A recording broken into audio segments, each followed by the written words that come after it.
ಓಂ ಶ್ರೀ ಗುರು ಬಸವಲಿಂಗಾಯ ನಮಃ. ಬಸವನ ಮೂರ್ತಿಯೇ ಧ್ಯಾನಕ್ಕೆ ಮೂಲ, ಬಸವನ ಕೀರ್ತಿಯೇ ಜ್ಞಾನಕ್ಕೆ ಮೂಲ. ಬಸವ ಬಸವ ಬಸವ ಎಂಬುದೇ ಭಕ್ತಿ ಕಾಣ ಕಪಿಲ ಸಿದ್ಧ ಮಲ್ಲಿಕಾರ್ಜುನ. ಪ್ರಣವಾರೂಢನು, ಪ್ರಣವ ಸ್ವರೂಪನು, ಪ್ರಣವ ಪ್ರಕೃತಿ ಸೌಮ್ಯನು, ಪ್ರಣವ ಷಡಂಗ ಸಮರಸ ನಮ್ಮ ಕೂಡಲ ಸಂಗಮ ದೇವರು. ಭಾರತದ ಧರ್ಮದ ಇತಿಹಾಸದಲ್ಲಿ ಅನೇಕ ಸಿದ್ಧಾಂತಗಳಿವೆ. ಯಾವುದೇ ಒಂದು ಧರ್ಮವನ್ನು ನಾವು ಅಭ್ಯಾಸ ಮಾಡಿದರೂ ಸಹ ಧರ್ಮದಲ್ಲಿ 3 ಮುಖ್ಯ ಘಟಕಗಳಿರ್ತವೆ. ಒಂದು ಸಿದ್ಧಾಂತ, ಇನ್ನೊಂದು ಸಾಧನೆ, ಮತ್ತೊಂದು ಸಂಪಾದನೆ. ಸಿದ್ಧಾಂತ ಅಂದರೆ ಮೆಟಾಫಿಸಿಕ್ಸ್. ಈಗ ನಮ್ಮ ಮುಂದೊಂದು ಜಗತ್ತದ, ಜಗತ್ತಿನಲ್ಲಿ ನಾವು ಇದ್ದೇವೆ. ಈ ಜಗತ್ತಿಗೆ ನಮಗೂ ಏನು ಕಾರಣ ಇರಬೇಕು ಅಂತ ಏನು ವಿಚಾರ ಮಾಡ್ತಾರೆ, ಅದಕ್ಕೆ ಸಿದ್ಧಾಂತ ಅಂತಾರೆ. ಅಂದರೆ ಜೀವ, ಜಗತ್ತು, ಈಶ್ವರರ ಸಂಬಂಧವನ್ನು ಹೇಳ್ತಕ್ಕಂಥದ್ದು ಸಿದ್ಧಾಂತ. ಆ ಸಿದ್ಧಾಂತವನ್ನು ಅನುಷ್ಠಾನ ಮಾಡತಕ್ಕಂಥದ್ದಕ್ಕೆ ಯೋಗ ಅಥವಾ ಸಾಧನೆ ಅಂತಾರೆ. ಈ ಸಾಧನೆಯಿಂದ ಆ ಸಿದ್ಧಾಂತವನ್ನು ಅನುಷ್ಠಾನ ಮಾಡಿದಾಗ ಬರ್ತಕ್ಕಂಥ ಅದಕ್ಕೆ ಸಂಪಾದನೆ ಅಂತಾರೆ, ಮಿಸ್ಟಿಸಿಸಮ್ ಅಂತಾರೆ. ಇವತ್ತು ನಾವು ಸಿದ್ಧಾಂತವನ್ನು ನೋಡೋಣ. ಈ ದೇಶದಲ್ಲಿ ಅನೇಕ ಸಿದ್ಧಾಂತಗಳಿದ್ದರೂ ಸಹ ಪ್ರಮುಖವಾಗಿರ್ತಕ್ಕಂಥ ಸಿದ್ಧಾಂತಗಳು 4. ಒಂದು ದ್ವೈತ, ಎರಡನೇದು ಅದ್ವೈತ, ಮೂರನೇದು ವಿಶಿಷ್ಟಾದ್ವೈತ, 4ನೇದು ಶಕ್ತಿ ವಿಶಿಷ್ಟಾದ್ವೈತ. ದ್ವೈತ ಸಿದ್ಧಾಂತವನ್ನು ಕೊಟ್ಟವರು ಮಧ್ವಾಚಾರ್ಯರು 14ನೇ ಶತಮಾನದಲ್ಲಿದ್ದರು. ಅದ್ವೈತ ಸಿದ್ಧಾಂತವನ್ನು ಕೊಟ್ಟವರು ಶಂಕರಾಚಾರ್ಯರು 8ನೇ ಶತಮಾನದಲ್ಲಿ ಆಗಿ ಹೋಗಿದ್ದಾರೆ. ಮತ್ತು ವಿಶಿಷ್ಟಾದ್ವೈತ ಸಿದ್ಧಾಂತವನ್ನು ಕೊಟ್ಟವರು ರಾಮಾನುಜರು 11ನೇ ಶತಮಾನದಲ್ಲಿ ಆಗಿ ಹೋಗಿದ್ದಾರೆ. ಆಮೇಲೆ ಶಕ್ತಿ ವಿಶಿಷ್ಟಾದ್ವೈತ ಸಿದ್ಧಾಂತವನ್ನು ಕೊಟ್ಟವರು ಬಸವಾದಿ ಪ್ರಮಥರು 12ನೇ ಶತಮಾನದಲ್ಲಿ ಆ ತತ್ವವನ್ನು ಎತ್ತಿ ಹಿಡಿದು ಅನುಷ್ಠಾನ ಮಾಡಿ ತಮ್ಮ ಜೀವನದಲ್ಲಿ ಅಳವಡಿಸಿಕೊಂಡಿದ್ದಾರೆ. ಈ ಸಿದ್ಧಾಂತಗಳನ್ನು ನಾವು ಅಭ್ಯಾಸ ಮಾಡಬೇಕಾದ್ರೆ ಮೊದಲ ಈ ಕಾರ್ಯಕಾರಣದ ವಾದವನ್ನು ಅಭ್ಯಾಸ ಮಾಡಬೇಕು. ಅನೇಕ ವಾದಗಳು ಇವೆ. ಸಾಂಖ್ಯರು ಒಂದು ವಾದವನ್ನು ಹೇಳ್ತಾರೆ, ಅದಕ್ಕೆ ಸತ್ಕಾರ್ಯವಾದ ಅಂತ ಹೇಳ್ತಾರೆ. ಸತ್ಕಾರ್ಯವಾದ ಅಂದ್ರೆ ಏನು ಅಂದ್ರೆ ಕಾರ್ಯ ಕಾರಣದಲ್ಲಿ ಇತ್ತು ಅಂದ್ರೇನು? ಗಿಡ ಬೀಜದಲ್ಲಿ ಇತ್ತು, ನವಿಲು ತತ್ತಿಯಲ್ಲಿತ್ತು, ಅದರಂತೆ ಈ ಜಗತ್ತು ದೇವನಲ್ಲಿ ಇತ್ತು ಅಂತ ಸಿದ್ಧ ಮಾಡಲಿಕ್ಕೆ ಈ ವಾದವನ್ನ ಅವರು ಉದಾಹರಣೆಯಾಗಿ ತಗೋತಾರೆ. ಅಸತ್ಕಾರ್ಯವಾದವನ್ನ ವೈಶೇಷಿಕರು ಹೇಳ್ತಾರೆ. ಇದಕ್ಕೆ ಇನ್ನೊಂದು ಹೆಸರು ಆರಂಭವಾದ ಅಂತ. ಆರಂಭವಾದ ಅಥವಾ ಅಸತ್ಕಾರ್ಯವಾದ ಅಂದ್ರೆ ಏನಂದ್ರೆ ಕಾರ್ಯ ಕಾರಣದಲ್ಲಿರಲಿಲ್ಲ, ಹೊಸದಾಗಿ ಬಂತು ಅಂತ. ಹೆಂಗ? ಈಗ H2O ಅಂದ್ರೆ ವಾಟರು, ನೀರಂತ ಹೇಳ್ತೀರಿ ನಾವು. ಅಂದ್ರೆ ನೀರು ಎಚ್ದಲ್ಲಿ ಹೈಡ್ರೋಜನ್ದಲ್ಲಿ ಇರಲಿಲ್ಲ, ಆಕ್ಸಿಜನ್ದಲ್ಲಿ ಇರಲಿಲ್ಲ, ಹೊಸದಾಗಿ ಬಂತು ಅಂತ. ಅಡಿಕೆ, ಸುಣ್ಣ, ಎಲೆಯನ್ನು ತಿಂದಾಗ ಕೆಂಪು ಬಣ್ಣ ಬರ್ತದೆ. ಆ ಕೆಂಪು ಬಣ್ಣ ಅಡಿಕೆಯಲ್ಲಿ ಇಲ್ಲ, ಸುಣ್ಣದಲ್ಲಿ ಇಲ್ಲ, ಎಲೆಯಲ್ಲಿ ಇಲ್ಲ, ಹೊಸದಾಗಿ ಬಂತು. ಹಾಗೆ ಈ ಗಡಿಗೆ ಮಣ್ಣಿನಲ್ಲಿ ಇರಲಿಲ್ಲ, ಈ ಟೇಬಲ್ ಕಟ್ಟಿಗೆಯಲ್ಲಿ ಇರಲಿಲ್ಲ. ಆದ್ದರಿಂದ ಈ ಜಗತ್ತಿನದ ಇದು ದೇವನಲ್ಲಿ ಇರಲಿಲ್ಲ, ಹೊಸದಾಗಿ ಬಂತು ಅನ್ನುವಂಥ ವಾದವನ್ನ ಮಂಡಿಸ್ತಕ್ಕಂಥವ್ರಿಗೆ ಏನಂತಾರಂದ್ರೆ ಆರಂಭವಾದಿಗಳು ಅಥವಾ ಸತ್ಕಾರ್ಯವಾದ ಅಂತ ಇದಕ್ಕೆ ಹೇಳ್ತಾರೆ. ಇನ್ನು ಪರಿಣಾಮವಾದ ಅಂತ ಒಂದು ಬರ್ತದೆ. ಪರಿಣಾಮವಾದದಲ್ಲಿ ವಿಕೃತ ಪರಿಣಾಮವಾದ, ಅವಿಕೃತ ಪರಿಣಾಮವಾದ ಅಂತ 2 ಬಗೆ. ಅಂದ್ರೆ ಉದಾಹರಣೆಗಾಗಿ ಹಾಲು ಕೆಟ್ಟು ಮೊಸರಾಗ್ತದೆ, ಮೊಸರು ಹಾಲಾಗೋದಿಲ್ಲ. ಇದಕ್ಕೇನಂತಾರ ವಿಕೃತ ಪರಿಣಾಮವಾದ ಅಂತ. ಹಾಗೆ ದೇವರು ಈ ಜಗತ್ತಾಗೈತಿ, ಜಗತ್ ಮತ್ತೆ ದೇವರ ಆಗೋದಿಲ್ಲ ಅಂತ ಹೇಳ್ತಕ್ಕಂಥ ಮಾತದು. ಇದನ್ನು ಬಹಳ ಜನ ಒಪ್ಪೋದಿಲ್ಲ ಅಂತ ತಿಳ್ಕೊಂಡು ಅವಿಕೃತ ಪರಿಣಾಮವಾದವನ್ನು ಹೇಳ್ತಾರೆ. ಅವಿಕೃತ ಪರಿಣಾಮವಾದ ಅಂದ್ರೆ ಏನಪ್ಪಾ ಅಂದ್ರೆ ಚಿನ್ನ ಆಭರಣ ಆಗ್ತದೆ, ಆಭರಣ ಮತ್ತು ಚಿನ್ನ ಆಗ್ತದೆ. ಹಾಗೆ ಆ ಪರಮಾತ್ಮ ಅನಂತ ಜಡ ಅಜಡವಾಗಿರ್ತಕ್ಕಂಥ ಚೇತನಾಚೇತನಕವಾಗಿರ್ತಕ್ಕಂಥ ಸೃಷ್ಟಿ ಆಗ್ತದ. ಈ ಸೃಷ್ಟಿನೂ ಸಹಿತ ನಾಮರೂಪಾತ್ಮಕ ಬೇರಿದ್ರು ಸಹಿತ ಮತ್ತೆ ಹೆಂಗ ಆಭರಣ ಚಿನ್ನ ಆಗ್ತದೋ ಹಾಗೆ ಜಗತ್ ಮತ್ತೆ ದೇವರ ಆಗುತ್ತದೆ ಅಂತಕ್ಕಂಥ ವಾದಕ್ಕೆ ಏನಂತಾರ ಅವಿಕೃತ ಪರಿಣಾಮವಾದ ಅಂತ ಹೇಳ್ತಾರೆ. ಇನ್ನು ಸಂಭೂತಿವಾದ ಅಂತ ಒಂದು ವಾದ ಬರ್ತದೆ. ಆ ಸಂಭೂತಿವಾದ ಅಂತ ಏನಪ್ಪಾ, ಈಗ ಒಂದು ಟಾರ್ಚ್ ಅದು, ಈ ಟಾರ್ಚ್ ಆನ್ ಮಾಡಿದಾಗ ಲೈಟ್ ಹೊರಹೊಮ್ಮುತ್ತದೆ, ಆಫ್ ಮಾಡಿದಾಗ ಅದು ಒಳಗೆ ಅವ್ಯಕ್ತವಾಗ್ತದೆ. ಮೊದಲು ಅವ್ಯಕ್ತ ಇತ್ತು, ಈಗ ವ್ಯಕ್ತ ಆಗ್ತದೆ. ಹಂಗೆ ಲೀಲಿಯಾದಾಗ ಈ ಸೃಷ್ಟಿ ಅನ್ನೋದು ವ್ಯಕ್ತ ಆಗ್ತದ. ಅದು ಲೀಲೆ ತಪ್ಪಿದಡೆ ಸ್ವಯಂಭವಾಗಿ ಆಫ್ ಆದಾಗ ತನ್ನಿಂದ ತಾನೇ ಒಳಗೆ ಅಡಗುತ್ತದೆ. ಅಡಗಿರೋದು ಹೊರಗೆ ಬರ್ತದೆ. ಆಮೇಲೆ ತನ್ನೆಲ್ಲ ಅವಯವಗಳನ್ನು ಒಳಗೆ ಇಂಬಿಟ್ಟುಕೊಂಡಾಗ ಅದು ಅವ್ಯಕ್ತವಾಗಿರ್ತದೆ. ಅವಯವಗಳನ್ನೆಲ್ಲ ಹೊರಚಿಮ್ಮಿದಾಗ ಅದೇನೋ ವ್ಯಕ್ತವಾಗತ್ತೆ. ಹಾಗೆ ಪರಮಾತ್ಮ ವ್ಯಕ್ತನಾಗಿರ್ತಾನೆ, ಅವ್ಯಕ್ತನಾಗ್ತಾನೆ ಅನ್ನುವಂಥ ವಾದವನ್ನ ಸಂಭೂತಿವಾದ ಅಂತ ತಿಳ್ಕೊಂಡು ಹೇಳ್ತಾರೆ. ಈ ವಾದವನ್ನು ಶರಣರು ಒಪ್ಕೋತಾರೆ. ಹಂಗೆ ಜೇಡ್ರ ಹುಳು ಚೇತನಾಚೇತನವಾದ ಮರಿಗಳನ್ನ ಮತ್ತು ಎಳೆಗಳನ್ನ ಹೆಂಗೆ ಕೊಡ್ತದೋ ಹಾಗೆ ಪರಮಾತ್ಮ ಅನ್ನುವಂಥ ಆ ಜೇಡು ಏನ್ ಮಾಡ್ತದಂತಂದ್ರೆ ಜಡವಾಗಿರ್ತಕ್ಕಂಥ ಪಂಚಭೂತಾತ್ಮಕ ಸೃಷ್ಟಿಯನ್ನು ಕೊಡ್ತದ ಮತ್ತು ಜೀವರುಗಳೆಂಬ ಚೈತನ್ಯಾತ್ಮಕ ಮರಿಗಳನ್ನು ಕೊಡ್ತದೆ ಅಂತಕ್ಕಂಥ ವಾದ. ಇದಕ್ಕೇನಂತಾರಪ್ಪ ಅಂದ್ರೆ ಸಂಭೂತಿವಾದ ಅಂತ ಹೇಳ್ತಾರೆ. ಇನ್ನೊಂದು ವಾದದ ವಿವರ್ತವಾದ. ಆ ವಿವರ್ತವಾದವನ್ನ ಸಾಮಾನ್ಯವಾಗಿ ಅದ್ವೈತಿಗಳು ಹೇಳ್ತಾರೆ. ಆ ಅದ್ವೈತಿಗಳು ಏನ್ ಹೇಳ್ತಾರಪ್ಪ ಅಂತಂದ್ರೆ ತೋರುವುದು ಬೇರೆ, ಇರುವುದು ಬೇರೆ. Appearance and reality. ತೋರೋದು ನಮಗೇನ್ ತೋರ್ತದ ಅದು ಸರ್ಪ ರಜ್ಜು ಭ್ರಾಂತಿ ಏನ್ ಹೇಳ್ತಾರ ಅವ್ರು. ತೋರುವುದು ಸರ್ಪ, ಇರುವುದು ರಜ್ಜು, ಹಗ್ಗನೇ ಅದ, ಅದ್ರ ಹಾವಾಗಿ ಕಾಣ್ತದ. ಹಾಗೆ ಇರುವುದೆಲ್ಲ ಬ್ರಹ್ಮದ ಜಗತ್ತಾಗಿ ಕಾಣ್ತದ. ಭ್ರಾಂತಿಯಿಂದ ಇದು ತೋರ್ತದ. ಆದ್ರೆ ನಿಜವಾದ ಜ್ಞಾನದಾಗ ಅದು ತೋರುವುದು ಹೋಗುತ್ತೆ, ನಿಜವಾಗಿ ಇರುವುದೇ ನಮಗೆ ಗೋಚರವಾಗ್ತದೆ ಅಂತಕ್ಕಂಥ ಮಾತನ್ನ ಹೇಳ್ತಾರೆ. ತೋರುವ ಜಗತ್ತು ಸುಳ್ಳ, ತೋರಲಾರದಂಥ ಈ ಬ್ರಹ್ಮ ಏನದ ಅದು ಸತ್ಯ ಅಂತಕ್ಕಂಥ ಮಾತನ್ನ ಅವರು ಹೇಳ್ತಾರೆ. ಈಗ ಇಷ್ಟು ವಾದಗಳನ್ನ ನಮ್ಮ ಗಮನದಲ್ಲಿ ಇಟ್ಟುಕೊಂಡು ಈಗ ಇವತ್ತು ನಾವು ಶಕ್ತಿನಿಷ್ಠ ಅದ್ವೈತ ಅಂದ್ರೆ ಏನಂತಕ್ಕಂಥದ್ದನ್ನ ನೋಡೋಣ. ಇದು ಬಹಳ ಮಹತ್ವವಾಗಿರ್ತಕ್ಕಂಥ ಸಿದ್ಧಾಂತ. ಈ ಸಿದ್ಧಾಂತವನ್ನು ಶರಣರು ಪ್ರತಿಪಾದನೆ ಮಾಡ್ತಾರೆ, ತಮ್ಮ ಬದುಕಿನಲ್ಲಿ ಅನುಷ್ಠಾನನೂ ಮಾಡಿಕೊಂಡಿದ್ದಾರೆ. ಬಸವಣ್ಣವರು ಬಹಳ ಚಂದ ಇದಕ್ಕೆ ಹೇಳ್ತಾರೆ. ಕೀಟಕ ಸೂತ್ರದ ಗೂಡ ಮಾಡಿಕೊಂಡೇ ಪಲ್ಲೆ, ಸೂತ್ರಕ್ಕೆ ನೂಲನು ಅದೆಲ್ಲಿಂದ ತಂದಿತ್ತಯ್ಯ, ರಾಟಿ ಇಲ್ಲದಕ್ಕೆ ಹಂಜಿ ಮುನ್ನವೇ ಇಲ್ಲ.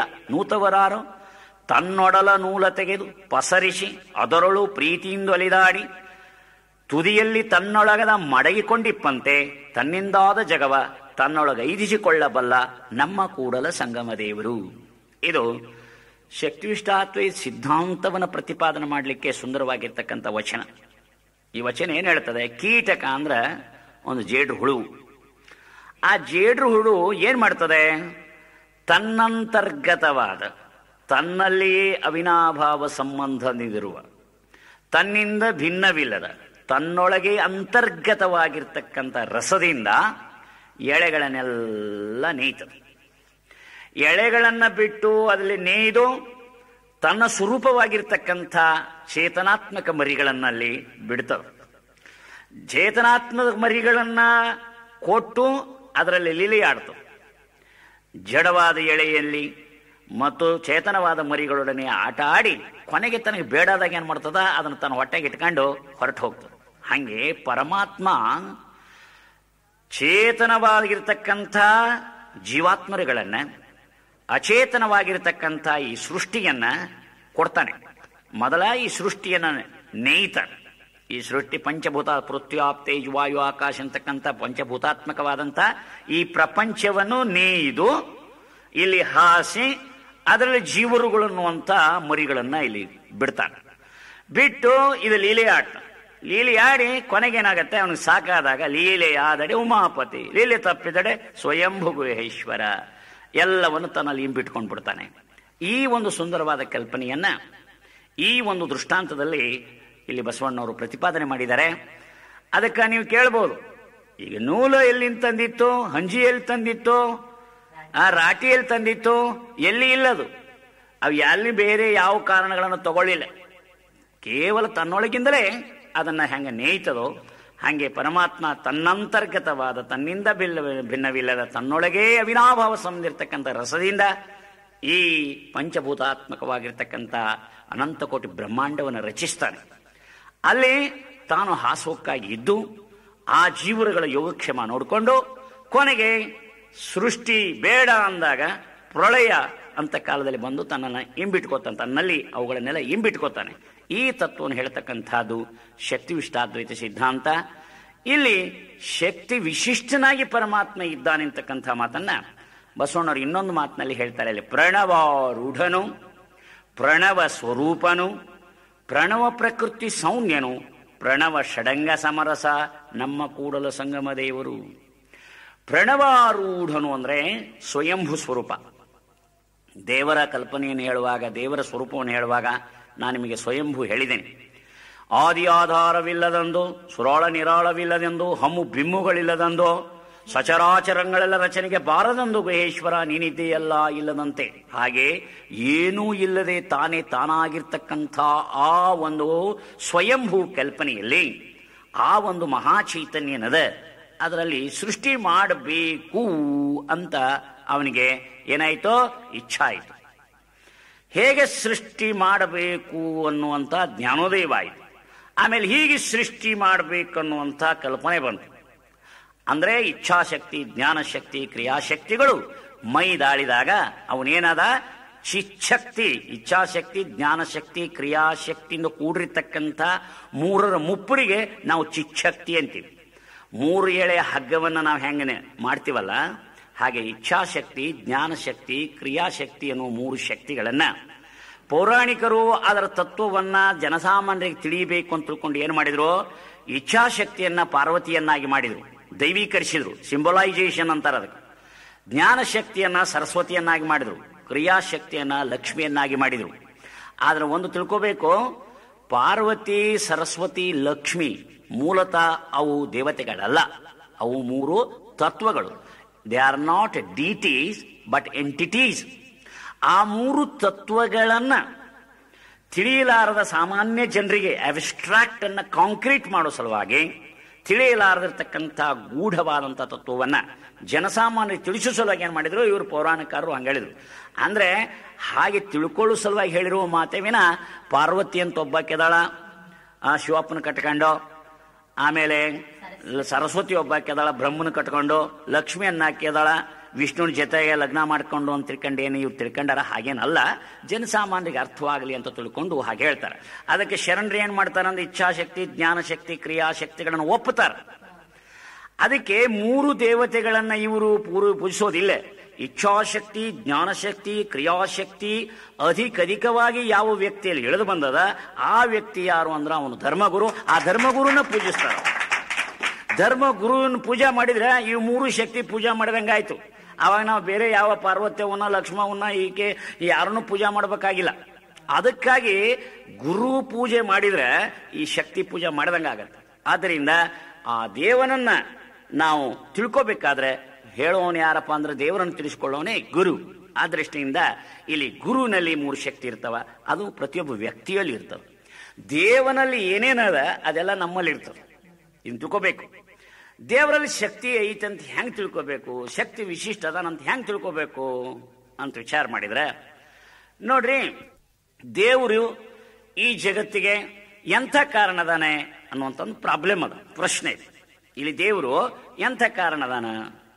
ಕೆಲವ್ರು ಏನ್ ಹೇಳ್ತಾರೆ, ಈ ಜಗತ್ತಿಗೆ ದೇವರೇ ಕಾರಣ ಅಂತ ಹೇಳ್ತಾರೆ, ಅಂದ್ರೆ ಶಿವ ಕಾರಣ ಅಂತ ಹೇಳ್ತಾರೆ. ಅಂದ್ರೆ ಶಿವನೇ ಈ ಜಗತ್ತಿಗೆ ಕಾರಣ ಅಂತ ಹೇಳೋರು ಯಾರು ಅಂದ್ರೆ ಶೈವರು, ಅಂದ್ರೆ ಈ ತಂದೆ ಒಬ್ಬನ್ನೇ ಒಪ್ಪವ್ರು ಅಂತ. ಇಲ್ಲ, ಈ ಜಗತ್ತಿಗೆ ಶಕ್ತಿನೇ ಕಾರಣ ಅಂತ ಹೇಳ್ತಕ್ಕಂಥವ್ರು ಕೆಲವರು ಅದಾರ. ಅಂದ್ರ ತಾಯಿಯನ್ನು ಒಪ್ಪೋರು ಅಂದ್ರೆ ಅವ್ರು ಶಾಕ್ತರು. ಅಂದ್ರೆ ಏನರ್ಥ? ತಾಯಿ ಪೂಜಾ ಮಾಡೋರು ಯಾರು ಅವರು ಶಾಕ್ತರು, ತಂದೆಯನ್ನು ಪೂಜಾ ಮಾಡೋರು ಯಾರು ಅವರು ಶೈವರು. ಅಥವಾ ಈಗ ಬ್ರಹ್ಮಕುಮಾರಿಯವರು ಅಂತ ಬರ್ತಾರಲ್ಲ ಅವರೆಲ್ಲ ಅದೇ, ಅಂದ್ರೆ ಅಪ್ಪನಷ್ಟೇ ಒಪ್ತಾರೆ. ಅಪ್ಪನಿಂದ ಈ ಜಗತ್ ಬಂತು ಅಂತ ಹೇಳ್ತಾರೆ. ಅಲ್ರಿ, ಒಂದು ಕಾಮನ್ ಸೆನ್ಸ್ ಇಂದ ವಿಚಾರ ಮಾಡಿ. ಇದು ನಮ್ಮಲ್ಲಿ ಪಿಂಡಾಂಡ, ಹೌದಾ? ಹೊರಗೊಂದು ಬ್ರಹ್ಮಾಂಡ. ನಾನು ಹೇಳಿದ್ದೀನಿ, ಪ್ರತಿಯೊಬ್ರು ತಿಳ್ಕೋಬೇಕು. ಯಥಾ ಬ್ರಹ್ಮಾಂಡ ತಥಾ ಪಿಂಡ. ಬ್ರಹ್ಮಾಂಡ ಹೆಂಗದ ಪಿಂಡಾಂಡ, ಪಿಂಡಾಂಡ ಇದ್ದಂಗೆ ಬ್ರಹ್ಮಾಂಡ. ಬ್ರಹ್ಮಾಂಡದಲ್ಲಿರ್ತಕ್ಕಂಥ ತತ್ವಗಳೆಲ್ಲ ಇಲ್ಲದಾವು. ಅಲ್ಲಿ ಪೃಥ್ವಿ, ಅಪ್, ತೇಜ್, ವಾಯು, ಆಕಾಶ ಅಂತ 5 ಏನು ಭೂತಗಳದಾವ, 5 ತತ್ವಗಳದಾವ, ಅವು ಈ ಪಿಂಡಾಂಡದಲ್ಲಿ ಅದಾವ. ಅಲ್ಲಿ ಒಂದು ಚೈತನ್ಯ ಅದ, ಇಲ್ಲಿ ಒಂದು ಚೈತನ್ಯ. ಪಿಂಡಾಂಡಗತವಾದ ಚೈತನ್ಯಕ್ಕೆ ನಾವು ಜೀವಾತ್ಮ ಅಂತೇವಿ, ಬ್ರಹ್ಮಾಂಡಗತವಾಗಿರ್ತಕ್ಕಂಥ ಚೈತನ್ಯಕ್ಕೆ ಪರಮಾತ್ಮ ಅಂತೀವಿ. ಪರಮಾತ್ಮ ಶಕ್ತಿ ವಿಶಿಷ್ಟದಾನೋ ಇಲ್ಲೋ ಅಂತ ತಿಳ್ಕೋಬೇಕಾದ್ರೆ ನಾವು ಒಂದು ತಿಳ್ಕೋಬೇಕು, ಈ ಪಿಂಡಾಂಡಕ್ಕ ಅಪ್ಪ ಅವ್ವ ಉಂಟೋ ಇಲ್ಲೋ ಇದು ವಿಚಾರ ಮಾಡಿ. ಈ ಜಗತ್ತಿನೊಳಗ ಬರೇ ಅಪ್ಪಗ ಹುಟ್ಟಿನವ್ರು ಯಾರು ಅದಾರೇನು? ಯಾರೂ ಇಲ್ಲ. ಷಣ್ಮುಖನ ಕಥೆ ಹೇಳ್ಬೋದು, ಅದು ಪುರಾಣದ ಕಥೆ. ಪುರಾಣವೆಂಬುದು ಪುಂಡರಗೋಷ್ಠಿ ಅಂತ ಹೇಳ್ತಾರೆ. ಪುರಾಣದಲ್ಲಿ ಯಾರು ಬೇಕಾದರೂ ಎಲ್ಲಿ ಬೇಕಾದಲ್ಲಿ ಹುಟ್ಟಬಹುದು. ಬರೇ ಅಪ್ಪನಿಂದ ಹುಟ್ಟಬಹುದು, ಬರೇ ಅವ್ವನಿಂದ ಹುಟ್ಟಬಹುದು. ಗಣಪತಿ ಕಥೆ ಬರ್ತದಲ್ಲ, ಗಣಪತಿ ಬರೇ ಅವನ ಮಗ, ಇವ್ ಷಣ್ಮುಖ ಬರೇ ಅಪ್ಪನ ಮಗ. ಇಬ್ರು ಜಗಳಾಡಕತ್ತಿದ್ರಂತ. ನಿನಗೆ ಅಪ್ಪಿಲ್ಲ, ನಿನಗೆ ಅವ್ವಿಲ್ಲ, ನಿನಗೆ ಅಪ್ಪಿಲ್ಲ, ನಿನಗೆ ಅವ್ವಿಲ್ಲ. ಆದ್ರೆ ಅದು ಪುರಾಣದ ಮಾತೇ ವಿನಃ ಅದು ತತ್ವದ ಮಾತಲ್ಲ, ಈ ಅನುಭವದ ಮಾತಲ್ಲ. ಅಂದಾಗ ಈ ಜಗತ್ತಿನಲ್ಲಿ ಪ್ರತಿಯೊಂದು ವ್ಯಕ್ತಿ ಹುಟ್ಟಬೇಕಾದ್ರೆ ತಂದೆ ತಾಯಿಗಳಿಂದ ಹುಟ್ಟುತ್ತಾರೆ. ಇಲ್ಲಿ ನಮ್ಮಂತೂ ತಂದೆ ತಾಯಿಯಿಂದ ಹುಟ್ಟಿಯೋದು ನಮ್ಗೆ ಗೊತ್ತಾ? ಹಾಗೆ ಪ್ರತಿಯೊಂದು ವಸ್ತುವಿಗೆ ಎರಡು ಕಾರಣ ಇರ್ತಾವ. ನಮ್ಮ ದೇಹಕ್ಕೆ ಹೆಂಗೆ ಎರಡು ಕಾರಣ ಅದಾವ. ಒಂದು ತಂದೆ ನಿಮಿತ್ತ ಕಾರಣ, ತಾಯಿ ಉಪಾದಾನ ಕಾರಣ. ಹೌದಾ? ಹಾಗೆ ಇಲ್ಲಿ ಒಂದು ಟೇಬಲ್ ಅದ. ಟೇಬಲ್, ಈ ಟೇಬಲ್ಕ್ಕೂ ಎರಡು ಕಾರಣ ಅದ. ಟೇಬಲ್ ಎದರಿಂದ ಮಾಡಿದಾರ? ಈ ಮೇಜನ್ ಎದರಿಂದ ಮಾಡ್ಯಾರ? ಕಟ್ಟಿಗೆಯಿಂದ ಮಾಡ್ಯಾರ. ಕಟ್ಟಿಗೆ ಉಪಾದಾನ ಕಾರಣ. ಆಮೇಲೆ ಇದನ್ನ ಯಾರು ಮಾಡ್ಯಾರಪ್ಪ ಅಂದ್ರ ಬಡಿಗೆ ಮಾಡ್ಯಾರ. ಬಡಿಗೆ ನಿಮಿತ್ತ ಕಾರಣ. ನಿಮಿತ್ತ ಕಾರಣ ಅಂದ್ರೆ ಏನು, ಉಪಾದಾನ ಕಾರಣ ಅಂದ್ರೆ ಏನು ತಿಳ್ಕೋಬೇಕು. ಇದು ಬಟ್ಟೆ ಅದ. ಈ ಬಟ್ಟೆಗೆ ನಿಮಿತ್ತ ಕಾರಣ ಯಾರು? ನೇಕಾರ. ಉಪಾದಾನ ಕಾರಣ ಹತ್ತಿ. ಹೌದಾ? ಇಲ್ಲೊಂದು ಮಷಿನ್ ಅದ.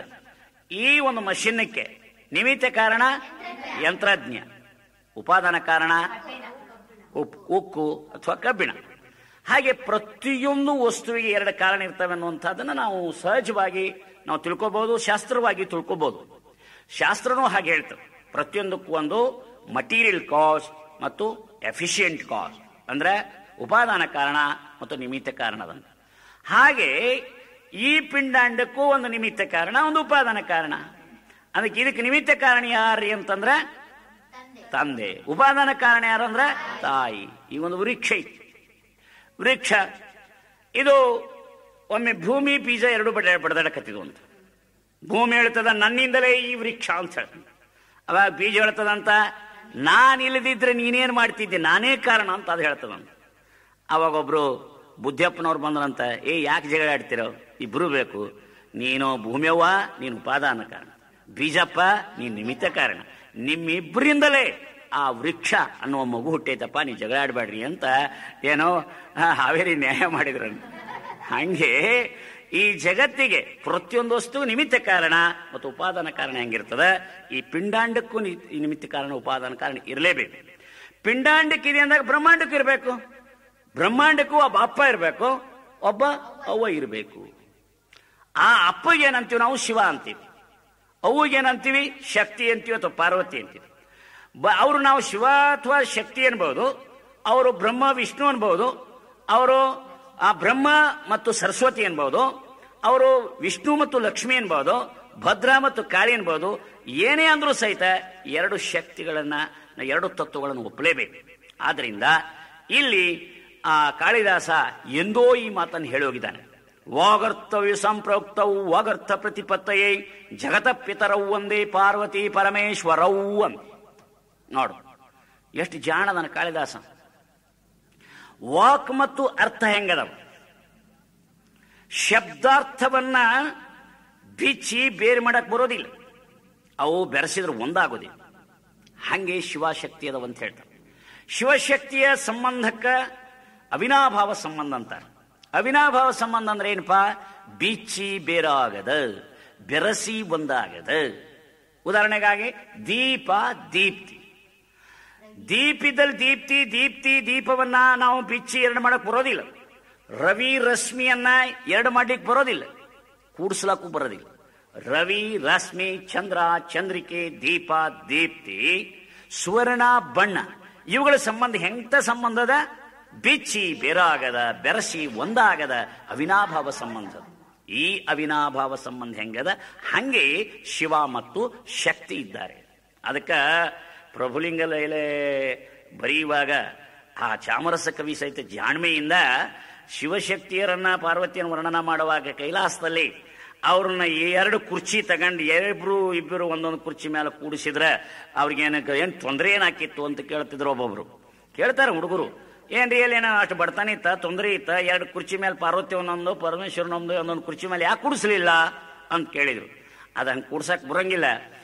ಎರಡು ಕುರ್ಚಿ ಮೇಲೆ ಶಿವ ಪಾರ್ವತಿಯನ್ನು ಕೂಡಿಸಿದ್ರೆ ಆಗ ತತ್ವ ಎರಡು ಮೂಲಭೂತವಾಗಿ ಎರಡು ಬೇರೆ ಬೇರೆ ತತ್ವಗಳಾಗ್ತವೆ. ಅದು ಸಾಂಖ್ಯರ ಪ್ರಕೃತಿ ಅಂಡ್ ಪುರುಷ ತತ್ವಕ್ಕೆ ಸರಿಯಾಗತ್ತೆ. ಸಾಂಖ್ಯರು ಪ್ರಕೃತಿ ಪುರುಷ ಎರಡು ತತ್ವಗಳನ್ನ ಸ್ವತಂತ್ರವಾಗಿ ಇಂಡಿಪೆಂಡೆಂಟ್ ರಿಯಾಲಿಟೀಸ್ ಅಂತ ತಿಳ್ಕೊಂಡು ಅವರು ಹೋಗ್ತಾರೆ. ಹಾಗೆ ಶಕ್ತಿ ವಿಶಿಷ್ಟಾದ್ವೈತ ಅಲ್ಲ, ಅದು ಅವಿನಾಭಾವ ಸಂಬಂಧ ಇರೋದು ಅಂತ ತಿಳ್ಕೊಂಡು ಶಿವನ ತೊಡಿ ಮೇಲೆ ಆ ಪಾರ್ವತಿಯನ್ನು ಕೂಡ್ಸ್ಯಾರ. ರೊಮಾನ್ಸ್ ಮಾಡಕ್ಕಲ್ಲ, ಮಜಾ ಮಾಡಕ್ಕಲ್ಲ.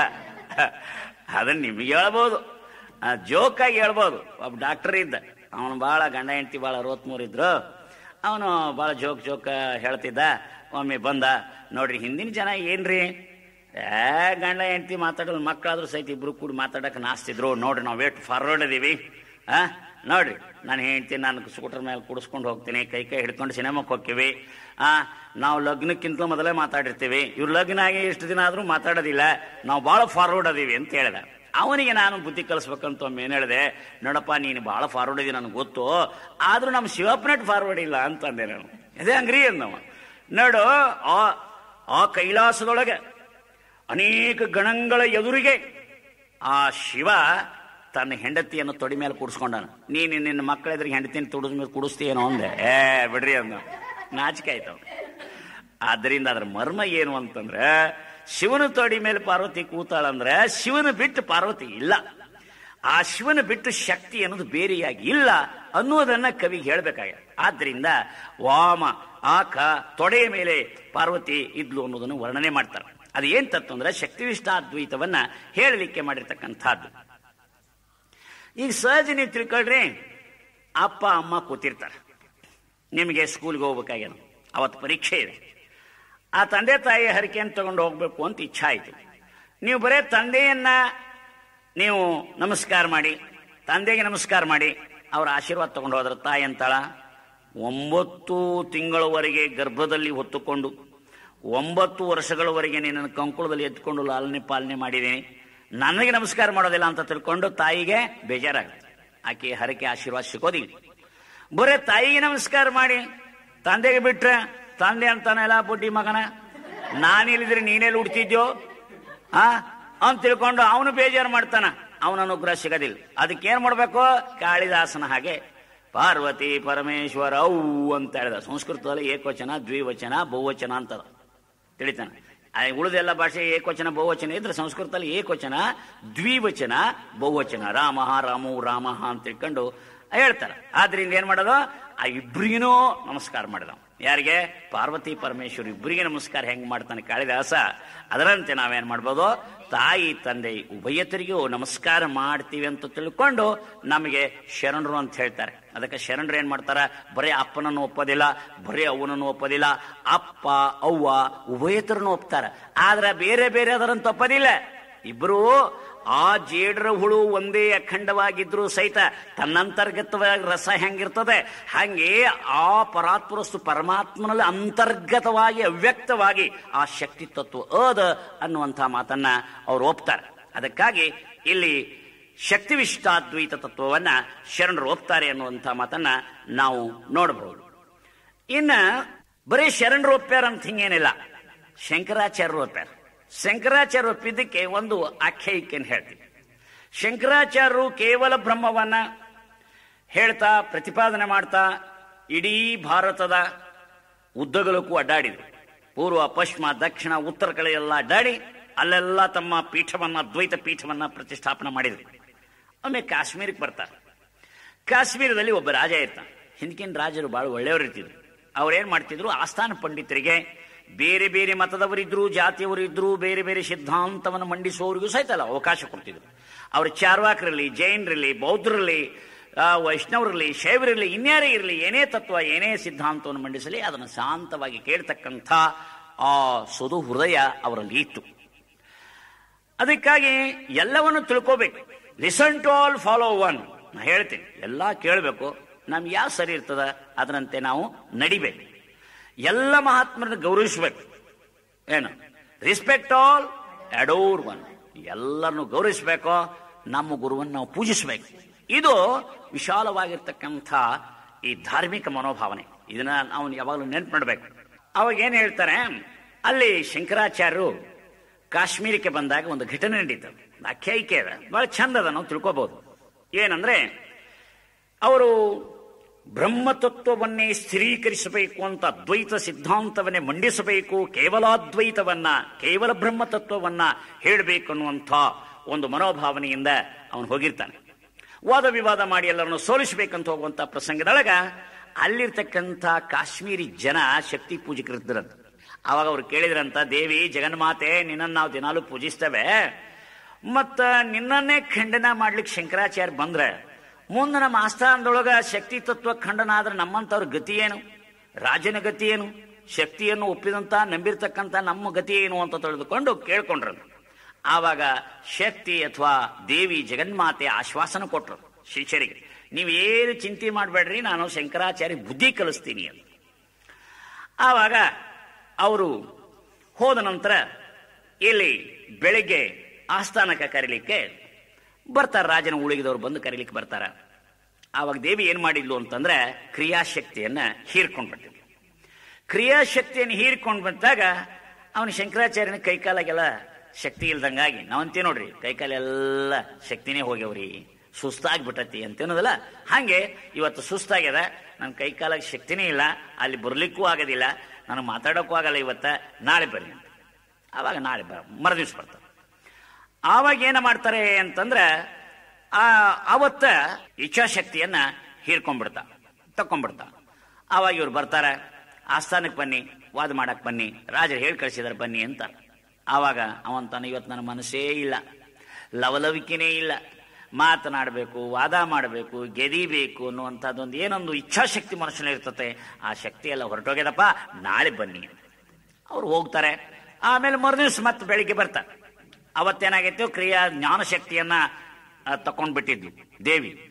ಆವಾಗ 3ನೇ ದಿನ ಬಂದು ಕೇಳ್ತಾರೆ ಬರ್ಬೇಕಂತ ಹೇಳಿದಾಗ ಅವ ಹೇಳ್ತಾನ, ಇವತ್ತ ನನ್ನ ಬುದ್ಧಿ ಮಂಕು. ನಾವು ಅಂತಿರ್ತೀವಿ ನೋಡ್ರಿ, ಯಾಕೋ ಇವತ್ತು ನನ್ನ ಬುದ್ಧಿನ ವರ್ಕ್ ಮಾಡ್ತಾ ಇಲ್ಲ, ಏನು ಪ್ರವಚನ ಕೇಳ್ಬೇಕಂದ್ರೂ ನಿದ್ದೆ ಬರ್ತದ ನೋಡ್ರಿ, ಅದಕ್ಕಾಗಿ ಬುದ್ಧಿ ಯಾಕೋ ಮಂಕಾಗ್ಯದಂತ. ಅದು ಮಂಕಾಗಿದಾಗ ಅದು ಬುದ್ಧಿ ಕೆಲಸ ಮಾಡೋದಿಲ್ಲ. ಬುದ್ಧಿ ಅವಾಗ ಕೆಲಸ ಮಾಡೋದು ನಿಲ್ಲಿಸ್ತದ, ಅವಾಗ ನಿದ್ರೆ ಬರ್ತದೆ. ಗೊತ್ತಾದ? ನಿದ್ದೆ ಯಾಕೆ ಬರ್ತದೆ? ತಿಳಿಲಾರ್ದಕ್ಕೆ ನಿದ್ದೆ ಬರ್ತದೆ. ತಿಳಿತಾ ಇದ್ರೆ ಆನಂದ ಆಗ್ತಿರ್ತದೆ. ಆನಂದ ಆಗುವಾಗ ನಿದ್ರೆ ಬರೋದಿಲ್ಲ. ಆನಂದವನ್ನು ಸವಿಬೇಕಾದ್ರೆ ಎಚ್ಚರಿದ್ರೆ ಸವಿಲಾಕ್ ಬರ್ತವೆ. ಆದ್ರಿಂದ ಏನಾಗ್ಬಿಡ್ತೋ, ಇವತ್ತು ನನಗೆ ಬುದ್ಧಿಶಕ್ತಿ ಎಲ್ಲ ಹೊರಟೋಗಿದೆ, ಅದಕ್ಕೆ ನಾಳೆ ಬರಲಿ. ಆವತ್ತು ಕನಸಿನಲ್ಲಿ ಆ ದೇವಿ ಬಂದು, ಏನಪ್ಪ ಶಂಕರ, ಮತ್ತ ನನ್ನನ್ನೇ ಖಂಡನ ಮಾಡಕ್ ಹೊಟ್ಟಿ ಅಂತ, ಮತ್ತು ನಿನಗೆ ವಾದ ಮಾಡಕ್ ಬರ್ಬೇಕಾದ್ರೆ ನಿನ್ನಲ್ಲಿ ಕ್ರಿಯಾಶಕ್ತಿ ಇರ್ಬೇಕು, ವಾದ ಮಾಡ್ಬೇಕು ಅನ್ನೋ ಲವಲವಿಕೆ ಇರಬೇಕು, ಇಚ್ಛಾಶಕ್ತಿ ಇರ್ಬೇಕು. ಅನ್ಯ ಮತದವ್ರನ್ನ ಖಂಡನ ಮಾಡಬೇಕಾದ್ರೆ ನಿನ್ನ ಬುದ್ಧಿ ಬಹಳ ಚುರುಕಾಗಿರ್ಬೇಕು ಅಂದಾಗ ಈ 3 ಶಕ್ತಿಗಳ ಆ ಮುಪ್ಪುರಿಯೇ ಅದು ದೇವಿ, ಅದೇ ಶಕ್ತಿ, ಅದೇ ಚಿಚ್ಛಕ್ತಿ. ಮತ್ತು ಅದನ್ನೇ ಖಂಡನ ಮಾಡಿದ್ರೆ ನೀನ್ ಹೆಂಗ ವಾದ ಮಾಡಿ ಗೆದಿತೀಯ ಅಂತ ತಿಳ್ಕೊಂಡು ಸಾಕ್ಷಾತ್ಕಾರ ಆಗ್ತದೆ ಕನಸಿನಲ್ಲಿ.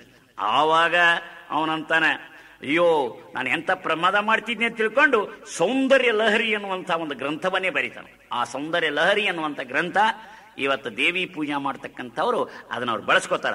ಶಿವ ಶಕ್ತೋ ಯುಕ್ತೋ ಯದಿ ಭವತಿ ಶಕ್ತಃ ಪ್ರಭವಿತು ಅನ್ನುವ ಶಕ್ತಿಯ ವೈಭವನ್ನ, ಶಕ್ತಿ ವೈಶಿಷ್ಟ್ಯವನ್ನ, ಶಿವನ ಪರಿಪೂರ್ಣತೆ, ಜಗದ್ವ್ಯಾಪಾರಗಳ ನಿರ್ವಹಣಾ ಸಾಮರ್ಥ್ಯವನ್ನ ಅವನು ಪ್ರಶಂಸೆ ಮಾಡ್ತಾನೆ. ಆವಾಗಲೂ ಸಹಿತ ಅವನ ಶಕ್ತಿ ತತ್ವವನ್ನು ಒಪ್ಪಿ, ಬರೇ ಶಕ್ತಿ ತತ್ವವನ್ನು ಒಪ್ಪೋದಿಷ್ಟೇ ಅಲ್ಲ, ಶೃಂಗೇರಿಯಲ್ಲಿ, ಇದೇ ಕರ್ನಾಟಕದಲ್ಲಿರುವ ಶೃಂಗೇರಿಯಲ್ಲಿ ಅವನು ಬ್ರಹ್ಮನ ಪೀಠವನ್ನು ಮಾಡ್ಯಾನೋ, ಏನು ಶಾರದಾ ಪೀಠ ಮಾಡ್ಯಾನ? ಶಾರದಾ ಪೀಠ ಮಾಡ್ಯಾನ ಅಂದ್ರೆ ಏನರ್ಥ? ಶಕ್ತಿ ತತ್ವವನ್ನು ಒಪ್ಪಿಕೊಂಡಾನೆ ಅಂತ.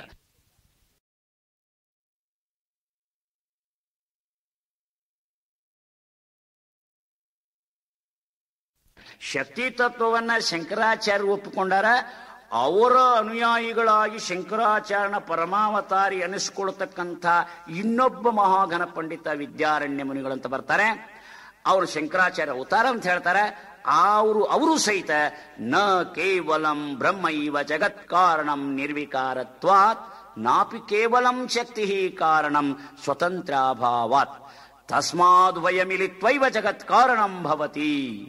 ಇಲ್ಲಿ ವಿದ್ಯಾರಣ್ಯ ಮುನಿಗಳು ಹೇಳ್ತಾರೆ, ನ ಕೇವಲಂ ಬ್ರಹ್ಮೈವ ಜಗತ್ ಕಾರಣಂ ನಿರ್ವಿಕಾರಾತ್ ಅಂದ್ರೆ ಈ ಜಗತ್ತಿಗೆ ಕೇವಲ ಬ್ರಹ್ಮನು ಕಾರಣ ಅಲ್ಲ, ಅವನು ನಿರ್ವಿಕಾರನು. ಬರೇ ಶಕ್ತಿನೂ ಕಾರಣ ಅಲ್ಲ. ಯಾಕ?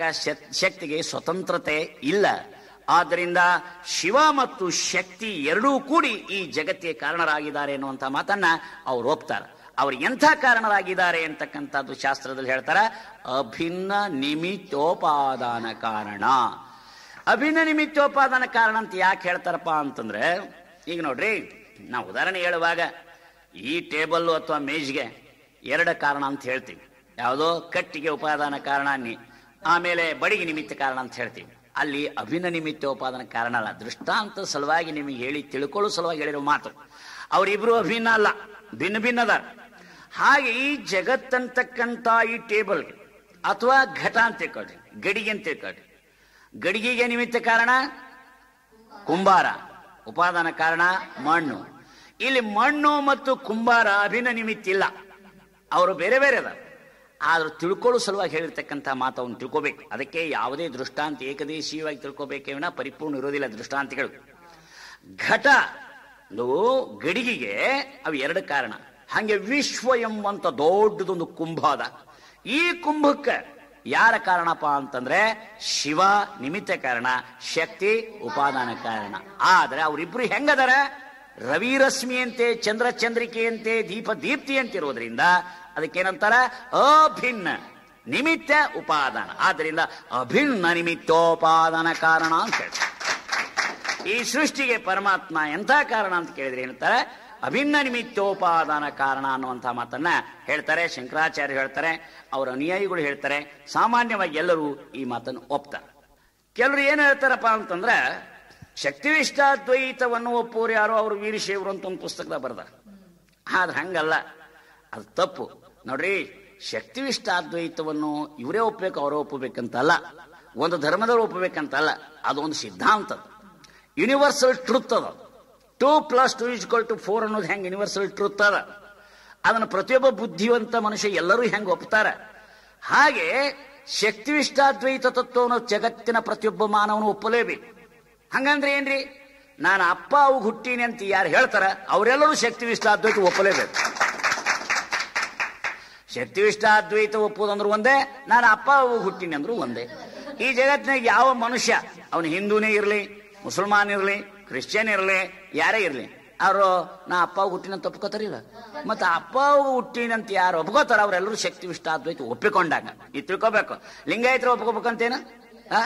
ಅಲ್ಲ, 2+2 ಒಪ್ಪೋರು ಲಿಂಗಾಯತರು ಅಂತಂದ್ರೆ ಯಾಕ ಉಳಿದ್ರು ಒಪ್ಪಬಾರ್ದೇನು? ಕಾಳಿದಾಸ ಒಪ್ಪಿಲ್ಲೇನು? ಶಂಕರಾಚಾರ್ಯ ಒಪ್ಪಿಲ್ಲೇನು? ವಿದ್ಯಾರಣ್ಯ ಮುನಿಗಳು ಒಪ್ಪಿಲ್ಲೇನು? ಎಲ್ಲರೂ ಒಪ್ಪಲೇಬೇಕು. ಇದು ಒಂದು ಮತದ ವಿಶಿಷ್ಟ ಜನಾಂಗದ ಒಂದು ತತ್ವ ಅಲ್ಲ. ಇದು ಜಗತ್ತಿನ ಎಲ್ಲ ಮಾನವರು ಒಪ್ಪತಕ್ಕಂಥ ಕಾಸ್ಮಿಕ್ ಪ್ರಿನ್ಸಿಪಲ್. ಇದು ವಿಶ್ವಸತ್ಯ. ಇದು ವಿಶ್ವಸತ್ಯವನ್ನ ಎಲ್ಲರೂ ಒಪ್ಪಬೇಕು. ಇದು ಯೂನಿವರ್ಸಲ್ ಟ್ರೂತ್. ಆದ್ರೆ ಜಗತ್ತಿನ ಎಲ್ಲ ಮಾನವರು ಒಪ್ಪತಕ್ಕಂಥ ತತ್ವ ಇದು ಶಕ್ತಿವಿಷ್ಟಾದ್ವೈತ ತತ್ವ ಅನ್ನೋದನ್ನ ನಾವು ನೆನಪಿನಡ್ಬೇಕು. ಇನ್ನೊಂದು ಸಿದ್ಧಾಂತ ಶಿಖಾಮಣಿ ಅಂತಿರ್ತಕ್ಕಂಥ ಒಂದು ಗ್ರಂಥ. ಆ ಸಿದ್ಧಾಂತ ಶಿಖಾಮಣಿ ಗ್ರಂಥದಲ್ಲಿಯೂ ಸಹಿತ ಈ ಶಕ್ತಿವಿಷ್ಟಾದ್ವೈತ ಸಿದ್ಧಾಂತ ಬರ್ತದೆ. ಅಲ್ಲಿ ಹೇಳ್ತಾರ, ನ ಶಿವೇನ ವಿನಾ ಶಕ್ತಿ, ನ ಶಕ್ತಿ ರಹಿತ ಶಿವ, ಪುಷ್ಪಗಂಧವದನ್ಯೋನ್ಯಂ ಮಾರುತಾಂಬರ ಯೋರಿವ. ಅಂದ್ರೆ ಶಕ್ತಿ ರಹಿತ ಶಿವ ಶವ, ಶಿವನಿಲ್ಲದ ಶಕ್ತಿ ಹೆಣ.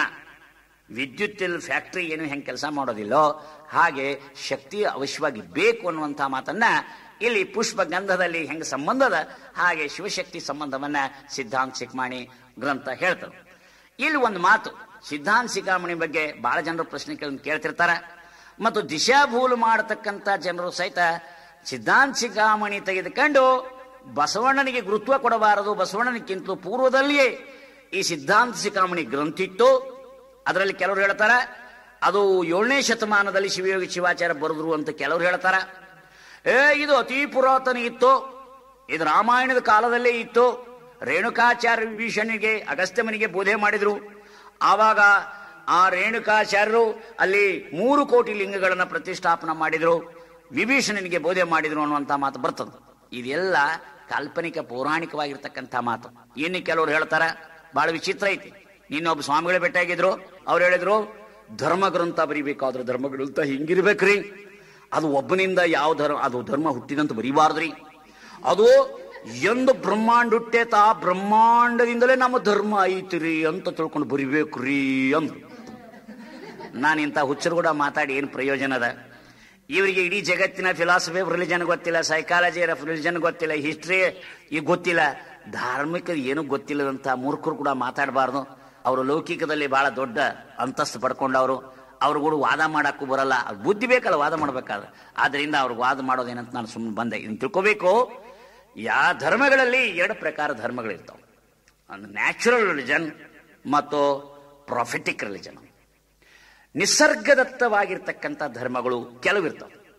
ನಿಸರ್ಗದತ್ತವಾದ ಧರ್ಮ ಅಂದ್ರೆ ವೈದಿಕ ಧರ್ಮ. ವೈದಿಕ ಧರ್ಮ ಒಬ್ಬ ವ್ಯಕ್ತಿಯಿಂದ ಹುಟ್ಟಿಲ್ಲ. ಒಬ್ಬ ವ್ಯಕ್ತಿಯಿಂದ ಹುಟ್ಟಿಲ್ಲ ಅಂದ್ರೂ ಸಹಿತ ಅದಕ್ಕೊಂದು ಇತಿಹಾಸ.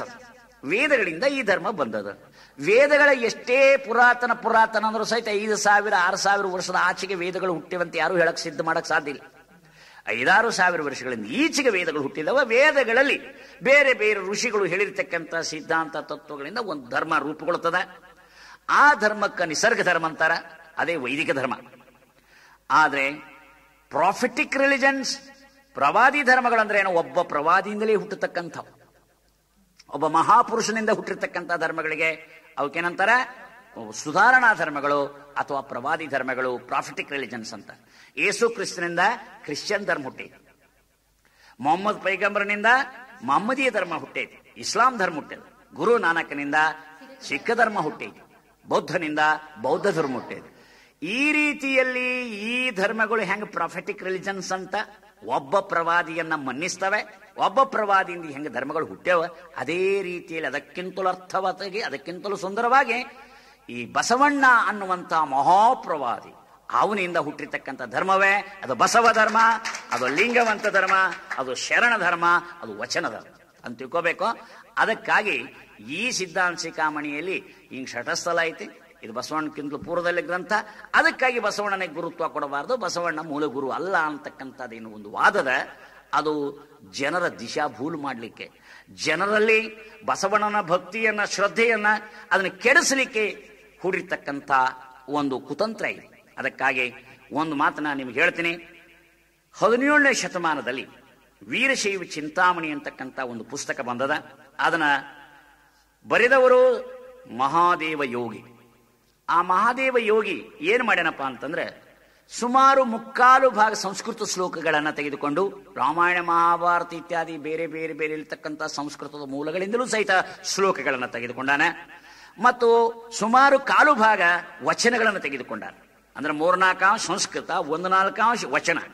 ಹೀಗೆ ತೆಗೆದುಕೊಂಡು ಸಂಗ್ರಹ ಮಾಡಿರ್ತಕ್ಕಂಥ, ಕಂಪೈಲ್ ಮಾಡಿರ್ತಕ್ಕಂಥ ಇದು ಸಂಪಾದನಾ ಕೃತಿ. ಆ ಗ್ರಂಥವನ್ನು ಬರೆದಿರ್ತಕ್ಕಂಥ ಮಹಾದೇವ ಯೋಗಿ ಯಾವಾಗಿದ್ದಪ್ಪ ಅಂತಂದ್ರೆ 17ನೇ ಶತಮಾನದಲ್ಲಿ. 3 ಪಾಲು ಸಂಸ್ಕೃತ ಶ್ಲೋಕಗಳನ್ನು ತೆಗೆದುಕೊಂಡಂತ ಒಬ್ಬ ಲಿಂಗವಂತ ಧರ್ಮದ ಒಬ್ಬ ಶಿವಯೋಗಿ. ಮತ್ತು ಸಿದ್ಧಾಂತ ಶಿಖಾಮಣಿಯ ಸಂಸ್ಕೃತ ಶ್ಲೋಕಗಳನ್ನು ಯಾಕೆ ತಗೊಳ್ಳಿಲ್ಲ? ಅಲ್ಲಿ ಒಂದು ಸಂಸ್ಕೃತ ಶ್ಲೋಕ ಬಂದಿಲ್ಲ. ಸಿದ್ಧಾಂತ ಶಿಖಾಮಣಿ ಸಂಸ್ಕೃತ ಶ್ಲೋಕ ಒಂದು ಅದರಲ್ಲಿ ಬಂದಿಲ್ಲ, ಅಲ್ಲಿ ಅವರು ಸೇರಿಸೇ ಇಲ್ಲ. ಆವಾಗ ಏನಾರೇ ಆ ಗ್ರಂಥ ಇದ್ದಿದ್ರೆ ಅಲ್ರಿ ಬೇರೆ ಬೇರೆ ಬೇರೆ ಪುಸ್ತಕದನ್ನ ತಗೊಂಡವರು ತಮ್ಮ ಧರ್ಮದ ಅಥಾರಿಟೇಟಿವ್ ಬುಕ್ ಅಂತ ಅನ್ನೋದು ಯಾವುದದ ಅದರೊಳಗಿಂದ ಯಾಕೆ ಶ್ಲೋಕ ತಗೊಳ್ಳಿಲ್ಲ? ಇದರ ಅರ್ಥ ಏನೋ, 17ನೇ ಶತಮಾನಕ್ಕಿಂತಲೂ ಪೂರ್ವದಲ್ಲಿ ಈ ಸಿದ್ಧಾಂತ ಶಿಖಾಮಣಿ ಗ್ರಂಥ ಇರಲಿಲ್ಲ ಅಂತ ಇದರಿಂದ ಖಚಿತವಾಗಿ ಸಿದ್ಧವಾಗ್ತದೆ. ಇನ್ನೊಂದು ಕೃತಿ ಅದು 15ನೇ ಶತಮಾನದಲ್ಲಿ ಕಲ್ಮಠ ಪ್ರಭುದೇವರು ಅಂತ ವಿರಕ್ತ ಪರಂಪರೆಯ ಒಬ್ಬ ಮಹಾನುಭಾವಿ, ಒಬ್ಬ ಮಹಾಶಿವಯೋಗಿ ಲಿಂಗಲೀಲಾ ವಿಲಾಸ ಚಾರಿತ್ರ ಅಂತ ಪುಸ್ತಕ ಬರೆದಾನ. ಈ ಲಿಂಗಲೀಲಾ ವಿಲಾಸ ಚಾರಿತ್ರದಲ್ಲಿ ಅನೇಕ ಸಂಸ್ಕೃತ ಶ್ಲೋಕಗಳನ್ನು ತೆಗೆದುಕೊಂಡ. ಅದು ವಚನಗಳ ಹೆಚ್ಚದವ, ಸಂಸ್ಕೃತ ಶ್ಲೋಕಗಳನ್ನ ಅಲ್ಲಿ ಏನ್ ಮಾಡ್ಯಾರ, ಸಹಾಯಕ್ಕಾಗಿ ಬಳಸ್ಕೊಂಡಾರ. ಆ ಪುಸ್ತಕದಲ್ಲಿ ಸಹಿತ ಅಪ್ಪಿ ತಪ್ಪಿಯು ಸಿದ್ಧಾಂತ ಶಿಖಾಮಣಿ ಶ್ಲೋಕ ಇಲ್ಲ ಅಂದ ಮೇಲೆ ಇದೇನ್ ತೋರಿಸ್ತದ, ಇದು 15ನೇ ಶತಮಾನದ ಆಚೆಗೆ ಇಲ್ಲ ಅಂತ ಲಿಂಗಲೀಲಾ ವಿಲಾಸ ಚರಿತ್ರೆ ಹೇಳ್ತದ. 17ನೇ ಶತಮಾನದ ಆಚೆಗೆ ಇಲ್ಲ ಅಂತ ತಿಳ್ಕೊಂಡು ವೀರಶೈವ ಚಿಂತಾಮಣಿ ಹೇಳ್ತದೆ.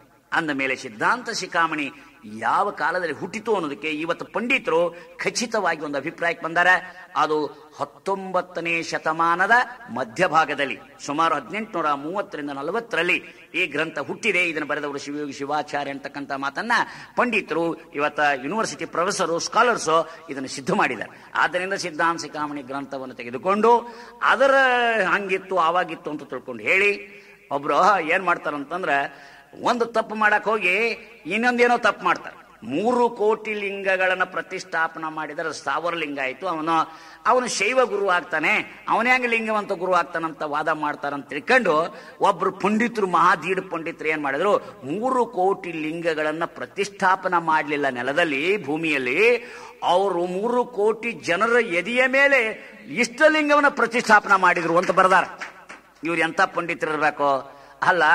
3 ಕೋಟಿ ಲಿಂಗಗಳನ್ನ ಆ ಪ್ರತಿಷ್ಠಾಪನ ಮಾಡ್ಬೇಕಾದ್ರೆ 3 ಕೋಟಿ ಜನ ಇರ್ಬೇಕಲ್ಲ. ನಾವು ಇವ್ರು ಏನೇನ್ ಮಾಡ್ತಾರ ಅನ್ನೋದನ್ನ ಸ್ವಲ್ಪ ತಿಳ್ಕೋಬೇಕು. ಅಂದ್ರೆ ಬಸವಣ್ಣನಿಗೆ ಗುರುತ್ವ ಕೊಡಬಾರದು ಅನ್ನುವಂತಹ ದುರುದ್ದೇಶದಿಂದ ಅಲ್ಲಿ ಇನ್ನೊಬ್ಬರಿಗೆ, ಯಾರಿಗೋ ಕಾಲ್ಪನಿಕ ವ್ಯಕ್ತಿಗಳಿಗೆ ಗುರುತ್ವ ಕೊಡಬೇಕು, ಈ ಧರ್ಮದ ಆದಿಗುರು ಬೇರೆ ಅಂತ ತಿಳ್ಕೊಂಡು ಹೇಳ್ತಕ್ಕಂಥ ಕುತಂತ್ರವಾದಿಗಳು ಅವಾಗ ಏನ್ ಮಾಡಿದ್ರೆ, ಸಿದ್ಧಾಂತ ಶಿಖಾಮಣಿ ಅಂತ ಒಂದು ಗ್ರಂಥವನ್ನ ತೆಗೆದುಕೊಂಡು ಅದರ ಮೂಲಕ ಅವರು ಆಗಿದ್ರು, ಈಗಿದ್ರು, ವೀರಶೈವರು ಹಂಗಿದ್ರು, ಅವ್ರು ಲಿಂಗಾಯತರ ಧರ್ಮ ನಮ್ದು ಆಗಿತ್ತು, ಇತ್ತು ಅಂತೆಲ್ಲ ಹೇಳ್ತಾರೆ. ಅದೆಲ್ಲ ತಪ್ಪು ಕಲ್ಪನೆ ಅನ್ನೋದು ನಾವು ತಿಳ್ಕೋಬೇಕು. ಬಸವಣ್ಣನಿಂದಲೇ ಈ ಧರ್ಮ ಬಂದಿರೋದು, ಬಸವಣ್ಣನಿಂದಲೇ ಇಷ್ಟಲಿಂಗ ಬಂದಿರೋದು, ಅದ್ರ ಬಗ್ಗೆ ನಾವು ಬೇಕಾದಷ್ಟು ತಿಳ್ಕೊಳ್ಳಿಕ್ಕೆ ಸಾಹಿತ್ಯ ಅದು. ಆದ್ರಿಂದ ಸಿದ್ಧಾಂತ ಶಿಖಾಮಣಿ ಗ್ರಂಥ ಅದು 19ನೇ ಶತಮಾನದಲ್ಲಿ ಹುಟ್ಟಿದೆ ಅನ್ನುವಂಥ ಮಾತನ್ನು ಖಚಿತವಾಗಿ ತಿಳ್ಕೋಬೇಕು. ಅದರಲ್ಲಿ ಯಾವ ಭಿನ್ನಾಭಿಪ್ರಾಯವಿಲ್ಲ. ಅದಕ್ಕೆ ಅವ್ರು ಯಾರು ಉತ್ತರ ಕೊಡಕ್ಕೆ ಬರಲ್ಲ. ಸುಮ್ಮನೆ ಒಂದು ವಾದಕ್ಕಾಗಿ ವಾದ ಮಾಡೋದು ಬೇರೆ, ತತ್ವಕ್ಕಾಗಿ ವಾದ ಮಾಡೋದು ಬೇರೆ. ಇನ್ನ ಒಂದು ಮಾತು ಇಲ್ಲಿ ನಾವು ಹೇಳ್ಬೋದು, ಈ ಶಿವನನ್ನ ಕೆಲವರು ಒಪ್ಪತಕ್ಕಂಥವ್ರು, ಶಕ್ತಿಯನ್ನಷ್ಟೇ ಒಪ್ಪತಕ್ಕಂಥವ್ರು, ಕೆಲವರು ಶಿವ ಶಕ್ತಿ ಏನೂ ಒಪ್ಪಲಾರದವ್ರು ಅದಾರ, ಅವ್ರು ನಾಸ್ತಿಕರಂತ. ಶಿವಶಕ್ತಿ ಎರಡನ್ನೂ ಒಪ್ಪಲಾರದವ್ರು ನಾಸ್ತಿಕರದಾರ. ಅಂದ್ರೆ ಹೆಂಗಪ್ಪ ಅಂದ್ರೆ, ಈ ವಿಜ್ಞಾನಿಗಳು ಹೆಂಗಪ್ಪ ಅಂದ್ರೆ, ತಂದೆ ಮಿಥ್ಯ ಮಗ ಸತ್ಯ ಅಂತ ಹೇಳ್ತಕ್ಕಂಥವ್ರು ಭೌತಿಕವಾದಿಗಳು. ತಂದೆ ಸತ್ಯ ಮಗ ಮಿಥ್ಯ ಅನ್ನೋರು ಅದ್ವೈತವಾದಿಗಳು. ಅಲ್ರಿ, ತಂದೆನೂ ಸತ್ಯ ಮಗನೂ ಸತ್ಯ. ಮಗ ಸತ್ಯ ಇರ್ಬೇಕಾದ್ರೆ ತಂದೆನೂ ಸತ್ಯ ಇರ್ಬೇಕು, ಹೌದಲ್ಲ? ಸತ್ಯ ಸತ್ತ ಅಲ್ಲ, ಸತ್ಯ. ಆದ್ರಿಂದ ತಂದೆ ಸತ್ರು ಸಹಿತ ಮಗ ಇರಲೇಬೇಕಲ್ಲ. ಆದ್ರಿಂದ ತಂದೆನೂ ತತ್ವವನ್ನು ಒಪ್ಪಲೇಬೇಕಾಗ್ತದೆ. ಆದ್ರಿಂದ ಇಲ್ಲಿ ಶರಣರೇನು ಹೇಳ್ತಾರ, ಆ ಬ್ರಹ್ಮನೂ ಸತ್ಯ ಮತ್ತು ಈ ಜಗತ್ತು ಸತ್ಯ ಅಂತ ತಿಳ್ಕೊಂಡು ಹೇಳ್ತಾರೆ. ಈ ಜಗತ್ತು ಮಿಥ್ಯ ಅನ್ನತಕ್ಕಂಥ ವಾದವನ್ನ ಶರಣರು ಮಂಡಿಸೋದಿಲ್ಲ.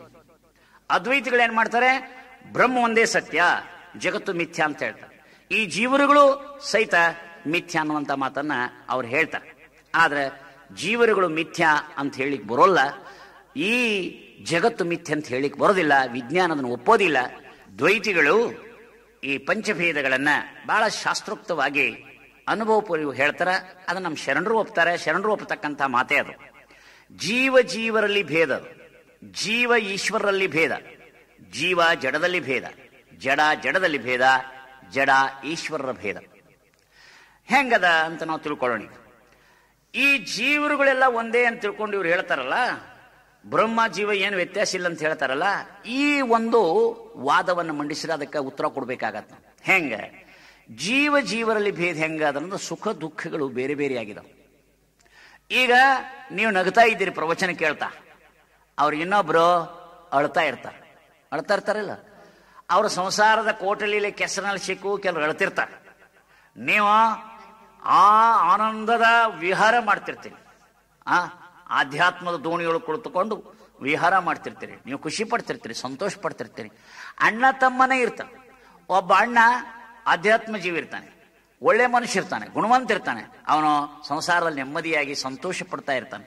ಇನ್ನೊಬ್ಬ ತಮ್ಮ ಕುಡುಕಿರ್ತಾನೆ, ಕುಡುಕಿದ್ದು ಎಲ್ಲ ಆಸ್ತಿ ಹಾಳು ಮಾಡ್ಕೊಂಡು ಅವ್ರ ಕಡೆಯಿಂದ ಇವ್ರ ಕಡೆಯಿಂದ ಬೈಸ್ಕೊಂಡು ಹೊಡೆಸ್ಕೊಂಡು, ಕಡೆಗೆ ಹೆಂಡ್ರ ಮಕ್ಕಳ ಕಡೆಯಿಂದಲೂ ಸಹಿತ ಬೈಸ್ಕೊಂಡು ಆ ಮನೆ ಬಿಟ್ಟು ಹೊರಗೆ ಹಾಕಿಸಿ ಅಲ್ಲೇ ಇಲ್ಲೇ ಬೀದಿಯಲ್ಲಿ ಘಾಟದಲ್ಲಿ ಬಿದ್ದು ಹೊರಳಾಡಿ ಕಷ್ಟಪಡ್ತಿರ್ತಾನೆ. ಅಂದಾಗ ಜೀವ ಜೀವರಲ್ಲಿ ಭೇದ ಅದನ್ನು ನಾವು ತಿಳ್ಕೋಬೇಕು. ಒಂದು ವ್ಯಕ್ತಿ ಸುಹೃದ್ರೂಪಿಯಾಗಿ ಹುಟ್ಟಿ ಸಂತೋಷನ ಪಡ್ತಾ ಜೀವನದುದ್ದಕ್ಕೂ, ಒಂದು ವ್ಯಕ್ತಿ ಅಂಗವಿಹೀನವಾಗಿ ಕುರೂಪಿಯಾಗಿ ಜೀವನದುದ್ದಕ್ಕೂ ಕಷ್ಟವನ್ನು ಪಡ್ತದೆ. ಇದನ್ನು ನಾವು ನೋಡ್ತೀವಿ. ಆದ್ರಿಂದ ಜೀವ ಜೀವರಲ್ಲಿ ಭೇದ ಇರ್ತಕ್ಕಂಥದ್ದನ್ನ ನಾವು ಒಪ್ಪಲೇಬೇಕು. ಒಬ್ಬ ಅಣ್ಣ ತಮ್ಮಂದಿರಲ್ಲಿ ಒಬ್ಬ ಮಹಾಜ್ಞಾನಿ ಇರ್ತಾನೆ, ಒಂದು ಶಾತ ದಡ್ಡ ಇರ್ತದೆ, ಭಾರಿ ದಡ್ಡ ಇರ್ತಾರೆ. ಅವ್ರಿಗೆ ಸಾಮಾನ್ಯ ವಿಶೇಷ ತಿಳಿಲಾರದಂತ ಕೆಟ್ಟ ಮಬ್ಬು ಇರ್ತಾವ. ಇದನ್ನ ನೀವು ನೋಡ್ತೀರಿ. ಆದ್ರಿಂದ ಈ ಜೀವ ಜೀವರಲ್ಲಿ ಇರ್ತಕ್ಕಂಥ ವ್ಯತ್ಯಾಸವನ್ನ ನಾವು ಒಪ್ಪಬೇಕಾಗುತ್ತೆ. ಆಮೇಲೆ ಜೀವ ದೇವನಲ್ಲಿ ಭೇದ ಅದು. ಹೌದು, ಜೀವ ದೇವನಲ್ಲಿ ಭೇದ ಹೆಂಗ? ಜೀವ ಅಲ್ಪಜ್ಞ, ದೇವ ಸರ್ವಜ್ಞ. ಜೀವ ಅಲ್ಪಕರ್ತೃ, ದೇವ ಸರ್ವಕರ್ತೃ. ಜೀವ ಅಣು, ಪರಮಾತ್ಮ ವಿಭು. ಆದ್ರಿಂದ ಜೀವ ಮತ್ತು ದೇವನಲ್ಲಿ ಈ ವ್ಯತ್ಯಾಸವನ್ನು ನಾವು ನೋಡ್ತೀವಿ.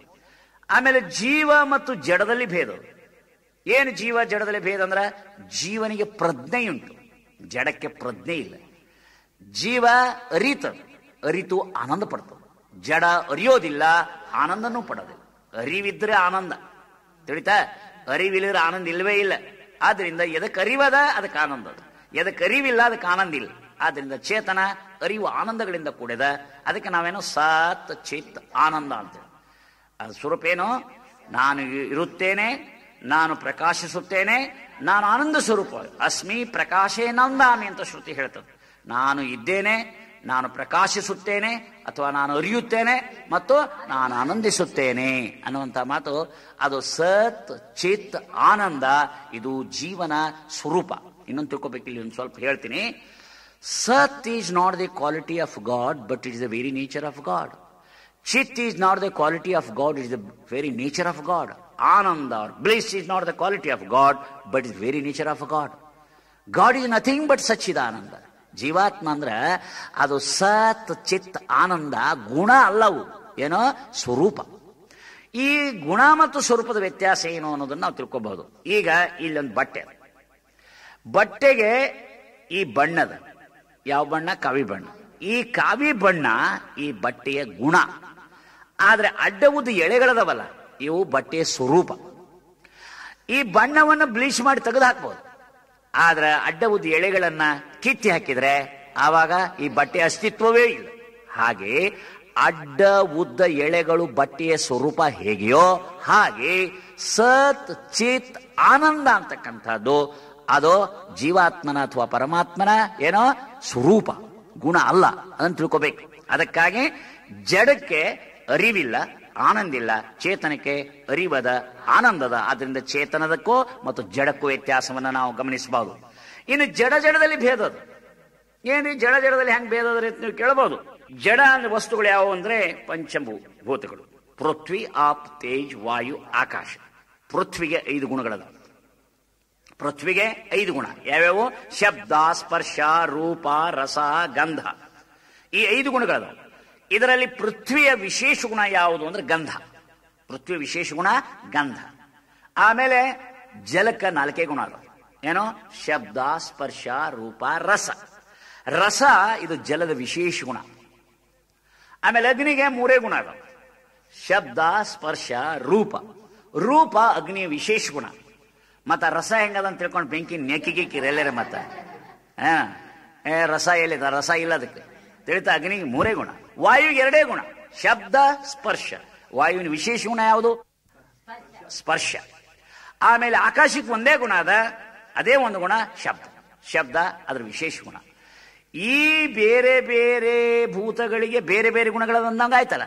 ಅಂದಮೇಲೆ ಪೃಥ್ವಿಗೆ 5 ಗುಣ ಅದಾವ, ಜಲಕ್ಕೆ 4 ಗುಣ ಅದ, ಅಗ್ನಿಗೆ 3 ಗುಣ ಅದ, ವಾಯುವಿಗೆ 2 ಗುಣ ಅದ, ಆಕಾಶಕ್ಕೆ 1 ಗುಣ ಅಂದಾಗ ಜಡದಲ್ಲಿ ಭೇದದ ಅನ್ನೋದನ್ನ ನಾವು ಸುಲಭವಾಗಿ ತಿಳ್ಕೊಳ್ಬಹುದು. ಇದರಲ್ಲಿ ಏನೋ ವಿಶೇಷವಾಗಿರ್ತಕ್ಕಂಥದ್ದೇನಿಲ್ಲ. ಆದ್ರಿಂದ ಜಡದಲ್ಲಿ ಭೇದದ. ಇನ್ನು ಜಡದಲ್ಲಿ ಮತ್ತು ದೇವನಲ್ಲಿ ಭೇದದ. ಜಡ ಮತ್ತು ದೇವನಲ್ಲಿ ಭೇದ ಏನ್ರಿ ಅಂತ ನೀವು ಕೇಳ್ಬಹುದು. ಜಡವನ್ನು ಸೃಷ್ಟಿಸ್ತದೆ, ಜಡ ಕೂಡಿ ಜಡ ಆಗ್ತದೆ. ಆದ್ರೆ ಈಶ್ವರ ಜಡವನ್ನು ಹುಟ್ಟಿಸಬಲ್ಲ, ಚೇತನವನ್ನು ಹುಟ್ಟಿಸಬಲ್ಲ. ಹುಟ್ಟಿಸುವ ಸಾಮರ್ಥ್ಯ ಏನದ ಅದಕ್ಕೆ ಚೇತನಕ್ಕೆ ಮಾತ್ರ. ಆದ್ರೆ ಜಡಕ್ಕೆ ಹುಟ್ಟಿಸುವ ಸಾಮರ್ಥ್ಯ ಇಲ್ಲ. ಜಡ ಕೂಡಿಸಬೇಕಾದ್ರೂ ಸಹಿತ ಅದಕ್ಕೆ ಇನ್ನೊಂದು ಚೇತನನೇ ಬೇಕಾಗತ್ತೆ. H2O ವಾಟರ್ ಮಾಡ್ಬೇಕಾದ್ರೆ ಅದನ್ನ ತಾನೇ ಹೆಚ್ಚು ಹೋಗಿ ಓದಲು ಕೂಡೋದಿಲ್ಲ. ಹೋಗಿ ಠಣ್ಣನ ಜಿಗದು ಅದು ಹೆಚ್ಚದಲ್ಲಿ ಕೂಡೋದಿಲ್ಲ. ಎರಡೂ ನಾವಿಬ್ರು ಕೂಡಿ ವಾಟರ್ ಆಗೋಂತ ಅವು ಏನೋ ಪ್ರಯತ್ನ ಮಾಡೋದಿಲ್ಲ. ಚೇತನವಾಗಿರುವ ಒಂದು ವಸ್ತು ಅವೆರಡನ್ನು ಕೂಡಿಸಿದಾಗ ಇನ್ನೊಂದು ಜಡ ಉತ್ಪನ್ನ ಆಗತ್ತೆ. ಆದ್ರೆ ಪರಮಾತ್ಮ ಅಥವಾ ಚೇತನ ಅಂತಕ್ಕಂಥದ್ದು ಏನ್ ಮಾಡ್ತಾನೆ? ಅವನು ಚೇತನವನ್ನು ಹುಟ್ಟಿಸ್ತಾನೆ, ಜಡವನ್ನು ಹುಟ್ಟಿಸ್ತಾನೆ. ಆದ್ದರಿಂದ ಸೃಷ್ಟಿ ಮಾಡುವ ಶಕ್ತಿ ಚೇತನಕ್ಕೆ ವಿನಃ ಜಡಕ್ಕಿಲ್ಲ. ಆದ್ದರಿಂದ ಈ ಪಂಚಭೇದಗಳನ್ನ ಸಾಮಾನ್ಯವಾಗಿ ಅವರು ಒಪ್ಪಬೇಕಂತಲ್ಲ, ಎಲ್ಲರೂ ಒಪ್ಪಬೇಕು ಅಂತ ತತ್ವ ಬಹಳ ಚಂದದ. ಅದನ್ನ ಶರಣರು ಈ ತತ್ವಗಳನ್ನು ಒಪ್ಪುತ್ತಾರೆ. ಆದ್ರಿಂದ ಈ ಪಂಚಭೇದಗಳನ್ನ ಶರಣರು ಒಪ್ಪುವುದನ್ನ ನಾವು ಕಾಣ್ತೇವೆ. ಇನ್ನೊಂದು ಇಲ್ಲಿ ತಿಳ್ಕೋಬೇಕಾಗಿರ್ತಕ್ಕಂಥದ್ದು, ದೇವರಿಗೂ ಮತ್ತು ಜೀವನಿಗೂ ಸಾಮಾನ್ಯವಾಗಿ ಹೆಂಗದ್ರಿ ಅದು ಸ್ವರೂಪದಲ್ಲಿ ಹೆಂಗ ನಾವು ತಿಳ್ಕೋಬೇಕು, ಏನ್ ವ್ಯತ್ಯಾಸ ಐತಿ ಅಂತ ಕೆಲವರು ಕೇಳ್ತಾರೆ. ಮಹಾಜ್ವಾಲೆಯಂತೆ ಪರಮಾತ್ಮ ಇದ್ದಾನೆ. ಆ ಮಹಾಜ್ವಾಲೆಯ ಸ್ಫುಲ್ಲಿಂಗದಂತೆ ಜೀವಾತ್ಮಿದ್ದ. ನೋಡ್ರಿ, ಮಹಾಜ್ವಾಲೆಯಲ್ಲಿ ಉಷ್ಣತೆ ಬೆಳಕ, ಒಂದು ಸ್ಫುಲ್ಲಿಂಗದಲ್ಲಿಯೂ ಸಹ ಉಷ್ಣತೆಯ ಬೆಳಕ. ಆದ್ರೆ ಸ್ಫುಲ್ಲಿಂಗದಲ್ಲಿ ಅಲ್ಪ ಭಾವಾಪನ್ನವಾಗಿದೆ, ಅಲ್ಲಿ ಅಧಿಕ ಭಾವಾಪನ್ನವಾಗಿದೆ. ಮಹಾಜ್ವಾಲೆಯಲ್ಲಿ ಹೆಂಗದ? ಅಧಿಕ ಭಾವಾಪನ್ನ.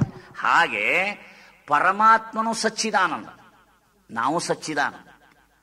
ಅಂದ್ರೆ ಈಗ ಹಿಂಗೆ ಹೇಳ್ದಂಗೆ, ಅದು ಸಿಂಧು, ಇದು ಬಿಂದು. ಬಿಂದು ಅಂದ್ರೆ ನೀರು. ನೀರು ಅಂದ್ರೆ ಏನ್ ಹೇಳ್ತದ? ಐ ಆಮ್ H2O, ಹೌದಲ್ಲ? ನಾನು H2O. ಬಿಂದು H2O ಹೌದಲ್ಲ? ಸಿಂಧುನು H2O, ಅದು H2O, ಇದು H2O. ಆದ್ರ ಅದು ಅಧಿಕ ಭಾವಾಪನ್ನ, ಇದು ಅಲ್ಪ ಭಾವಾಪನ್ನ. ಹಾಗೆ ಜೀವಾತ್ಮನು ಸಚ್ಚಿದಾನಂದ, ಪರಮಾತ್ಮನು ಸಚ್ಚಿದಾನಂದ. ಆದ್ರೆ ಅವನು ಸರ್ವಶಕ್ತ, ಸರ್ವಜ್ಞ, ಸರ್ವ ಕಾರಣ ಕರ್ತೃ. ಆದ್ರೆ ಈ ಜೀವಾತ್ಮ ಸರ್ವಜ್ಞನಲ್ಲ, ಅವನು ಅಲ್ಪಜ್ಞ, ಸರ್ವಶಕ್ತನಲ್ಲ, ಅಲ್ಪಶಕ್ತ ಅನ್ನುವಂಥ ಮಾತನ್ನ ನಾವು ತಿಳ್ಕೊಳ್ಬೇಕು. ಇನ್ನ ಒಂದು ಮಾತು, ಶಿವ ಮತ್ತು ಶಕ್ತಿಯಲ್ಲಿ ಸಾಮಾನ್ಯವಾಗಿ ಏನು ವ್ಯತ್ಯಾಸ ಐತೆ ಅಂತ ಕೇಳಿದ್ರೆ ಅನೇಕ ಉದಾಹರಣೆಗಳು ನಾವು ಕೇಳ್ಬೋದು. ಈಗ ಪ್ರೆಸಿಡೆಂಟ್ ಬೇರೆ, ಪ್ರೈಮ್ ಮಿನಿಸ್ಟರ್ ಬೇರೆ. ನಿಮ್ಗೆ ಗೊತ್ತು, ಪ್ರೆಸಿಡೆಂಟ್ ಮತ್ತು ಪ್ರೈಮ್ ಮಿನಿಸ್ಟರ್ ಏನು ವ್ಯತ್ಯಾಸ? ಇಡೀ ಆಗು ಹೋಗುಗಳನ್ನ, ರಾಷ್ಟ್ರದ ವ್ಯವಹಾರಗಳನ್ನೆಲ್ಲ ನೋಡ್ಕೊಂಡು ಎಲ್ಲ ಕೆಲಸ ಮಾಡ್ತಕ್ಕಂಥವ್ನು ಯಾರಪ್ಪ ಅಂತಂದ್ರ ಪ್ರೈಮ್ ಮಿನಿಸ್ಟರ್, ಅಂದ್ರೆ ಪ್ರಧಾನಮಂತ್ರಿ. ಪ್ರಧಾನಮಂತ್ರಿ ಏನೇ ಮಾಡಬೇಕಾದ್ರೂ ಸಹಿತ ಪ್ರೆಸಿಡೆಂಟ್ನ ಸಿಗ್ನೇಚರ್ ಆಗಲೇಬೇಕು, ಅವನು ಸಹಿ ಮಾಡಲೇಬೇಕು. ಹಾಗೆ ಶಿವ ಇದ್ರ ಪ್ರೆಸಿಡೆಂಟ್ ಇದ್ದಾನೆ, ಅವನು ರಾಷ್ಟ್ರಾಧ್ಯಕ್ಷ ಇದ್ದಾನೆ. ಶಕ್ತಿ ಅಂದ್ರೆ ಪ್ರಧಾನಮಂತ್ರಿ ಇದ್ದಾನೆ. God wills, Shakti does. ಅವನು ಏನ್ ಮಾಡ್ತಾನೆ? ವಿಲ್ ಮಾಡಿದಾಗ ಈ ಶಕ್ತಿ ಎಲ್ಲ ಕೆಲಸವನ್ನು ಮಾಡ್ತದೆ. ಆದ್ರಿಂದ ಶಿವಶಕ್ತಿಯ ಸಂಬಂಧವನ್ನ ನಮ್ಮ ರಾಷ್ಟ್ರಾಧ್ಯಕ್ಷನಿಗೂ ಮತ್ತು ಪ್ರಧಾನಮಂತ್ರಿಗಳಿಗೆ ಹೋಲಿಸಬಹುದು. ಇನ್ನೂ ಅನೇಕ ಶರಣರು ಇದು ಒಪ್ಪಿದ್ದಾರೆ ಅನ್ನೋದಕ್ಕೆ ಇನ್ನೊಂದು ಮಾತು ಹೇಳ್ತೀನಿ. ಇಂಗಡಲೊಳಿಂಪು ಬೆಳದಿಂಗಳೊಳು ತಂಪು ಕುಸುಮಂಗಳೊಳು ಕಂಪು ಬೆರೆದಂತೆ ಪರಮಣಳು ಪಿಂಗದಗಸುತೆಗೆ ನತನಪ್ಪೇ. ಇದನ್ನು ಹೇಳಿದವರು ನಿಜಗುಣ ಶಿವಯೋಗಿಗಳು. ನಿಜಗುಣ ಶಿವಯೋಗಿಗಳನ್ನು ಹಿಡ್ಕೊಂಡು ಕೆಲವು ವೇದಾಂತಿಗಳು ಏನ್ ಮಾಡ್ತಾರಪ್ಪ ಅಂತಂದ್ರೆ, ನಿಜಗುಣ ಶಿವಯೋಗಿಗಳು ವೇದಾಂತಿಗಳಿದ್ರು ಅಂತ ಹೇಳ್ತಾರೆ. ಅವ್ರ ಹೆಸರೇ ಹೇಳ್ತಾರೆ ನಿಜಗುಣ ಶಿವಯೋಗಿ. ಶಿವಯೋಗಿ ವೇದಾಂತಿ ಅಲ್ಲ, ತಿಳಿತಾ? ಸಿದ್ಧಾಂತಿನೂ ಅಲ್ಲ. ಬಹಳ ಜನ ಅಂತಾರೆ ವೇದಾಂತ ಸಿದ್ಧಾಂತ ಏನೇನು ಹೇಳ್ಕೊಂತ ಅಡ್ಡಾಡ್ತಿರ್ತಾರೆ. ಶಿವಯೋಗಿ ಆಗಿರ್ತಕ್ಕಂಥವ್ನು, ಶಿವಯೋಗವನ್ನು ಅನುಷ್ಠಾನ ಮಾಡಿರ್ತಕ್ಕಂಥವ್ನು ಯಾವನೋ ಅವನು ಶಿವಯೋಗಿ. ಇಷ್ಟಲಿಂಗ, ಪ್ರಾಣಲಿಂಗ, ಭಾವಲಿಂಗ ಪೂಜೆಯನ್ನು ಮಾಡಿ ಇಷ್ಟ ಪ್ರಾಣ ಭಾವವನ್ನು ತನ್ನಲ್ಲಿ ಅಳವಡಿಸಿಕೊಂಡಿರ್ತಕ್ಕಂಥ, ತಾನೇ ತಾನಾಗಿ ವಿರಾಜಿಸ್ತಕ್ಕಂಥ ಯೋಗಿ ಶಿವಯೋಗಿ ಅಂತ ಹೇಳ್ತಾರೆ. ಅವ್ರು ಹೇಳ್ತಾರೆ, ಕರಕಂಜದಳು ಕಾಣಿಸಿತು ಯೋಗಿ ಯಜಿಸು ಅನ್ನುವಂಥ ಮಾತನ್ನ ಇಲ್ಲಿ ನಿಜಗುಣ ಶಿವಯೋಗಿಗಳು ಹೇಳ್ತಾರೆ. ನಿಜಗುಣ ಶಿವಯೋಗಿಗಳು ಕೇವಲ ವೇದಾಂತಿಗಳಲ್ಲ, ಅವರು ನಿಜವಾಗಿಯೂ ಶಿವಯೋಗಿಗಳು. ಅವರು ಬರೆದಿರುವ ಸ್ವತಂತ್ರ ಕೃತಿ ಯಾವುದರಿದ್ರೆ ಅದು ಕೈವಲ್ಯ ಪದ್ಧತಿ. ಉಳಿದ ಕೃತಿಗಳೇನು ಬರೆದಾರ, ಅವರು ಷಟ್ಶಾಸ್ತ್ರವನ್ನು ಬರೆದಿದ್ದಾರಲ್ಲ, ಉಳಿದ ಕೃತಿಗಳು ವೇದಾಂತದಿಂದ ಅವರು ಕನ್ನಡದಲ್ಲಿ ಭಾಷಾಂತರ ಮಾಡಿದ್ದಾರೆ. ಭಾಷಾಂತರ ಅಂದ್ರೆ ಭಾಷಾಂತರ. ಈಗ ನಮ್ಮ ಮಾತಾಜಿಯವರು ಇಂಗ್ಲಿಷ್ದಲ್ಲಿ ಪುಸ್ತಕ ಬರೆದ್ರೆ ಒಂದು ಕ್ರಿಶ್ಚಿಯನ್ ಧರ್ಮದ ಬಗ್ಗೆ ಬರೆದಾರ ತಿಳ್ಕಾಡು. ಆದ್ರಿಂದ ಮಾತಾಜಿಯವರು ಕ್ರಿಶ್ಚಿಯನ್ ಅನ್ನೋದೇನು? ಒಂದು ಬೈಬಲ್ ಅನ್ನು ಬರೆದ್ರೆ ಬೈಬಲ್ ವಿಷಯ ಬಗ್ಗೆ ಬರೆದಾಕ್ಷಣವಾಗಿ ಕ್ರಿಶ್ಚಿಯನ್ ಅಂತ ಅಲ್ಲ. ಒಬ್ಬ ಜ್ಞಾನಿ ಆಗಿರ್ತಕ್ಕಂಥ ಜಗತ್ತಿನ ಯಾವುದೇ ಧರ್ಮವನ್ನು ಬರೀಬಹುದು. ಅವ್ರ ಜ್ಞಾನದ ಒಂದು ಅಗ್ಗಳಿಕೆ ಅದು. ಆದ್ರಿಂದ ಕನ್ನಡದ ಜನರಿಗೆ ವೇದಾಂತದ ವಿಷಯ ತಿಳಿಲಿ, ಸಂಸ್ಕೃತ ತಿಳಿಯೋದಿಲ್ಲ ಅನ್ನೋ ಉದ್ದೇಶದಿಂದ ಅವರು ಕನ್ನಡದಲ್ಲಿ ಬರೆದಿದ್ದಾರೆ. ಒಮ್ಮೆ ನಾವು ಸಾಂಬ ಸದಾಶಿವ ಸಾಂಬ ಸದಾಶಿವ ಅಂತ ಭಜನೆ ಮಾಡಿಸ್ತಾ ಇದ್ದೀವಿ. ಒಬ್ರು ಸ್ವಾಮಿಗಳ ಮಠದಲ್ಲಿ ಪ್ರಾರ್ಥನಾ ಮಾಡಿಸ್ತಾ ಇದ್ದೀವಿ. ಆವಾಗ ಆ ಸ್ವಾಮಿಗಳು ಹೇಳಿದ್ರು, ಸಾಂಬ ಸದಾಶಿವ ಸಾಂಬ ಸದಾಶಿವ ಬಸವ ಭಕ್ತರನ್ನು ಅವರು ಅದನ್ನು ಹೇಳಬಾರದು ಅಂತ ಹೇಳಿದರು. ನಾನು ಕೇಳಿದೆ, ಯಾಕೆ ಹೇಳಬಾರದು? ಆದರೂ ಶಿವಭಕ್ತರು ಶೈವರು ಮಾಡತಕ್ಕಂಥ ಭಜನೆ ಅಂದರು. ಯಾಕ್ರಿ ಎಂದೆ ನಾನು. ಅಲ್ರಿ, ಸಾಂಬ ಅನ್ನೋ ತತ್ವ ಅದು ನಮ್ಮ ತತ್ವ ಅದ ಅಂತ ಹೇಳಿದೆ ನಾನು. ಅದೇ ಹಂಗ್ರಿ ಅಂದ್ರು ಅವರು. ಸ ಪ್ಲಸ್ ಅಂಬ ಸಾಂಬ.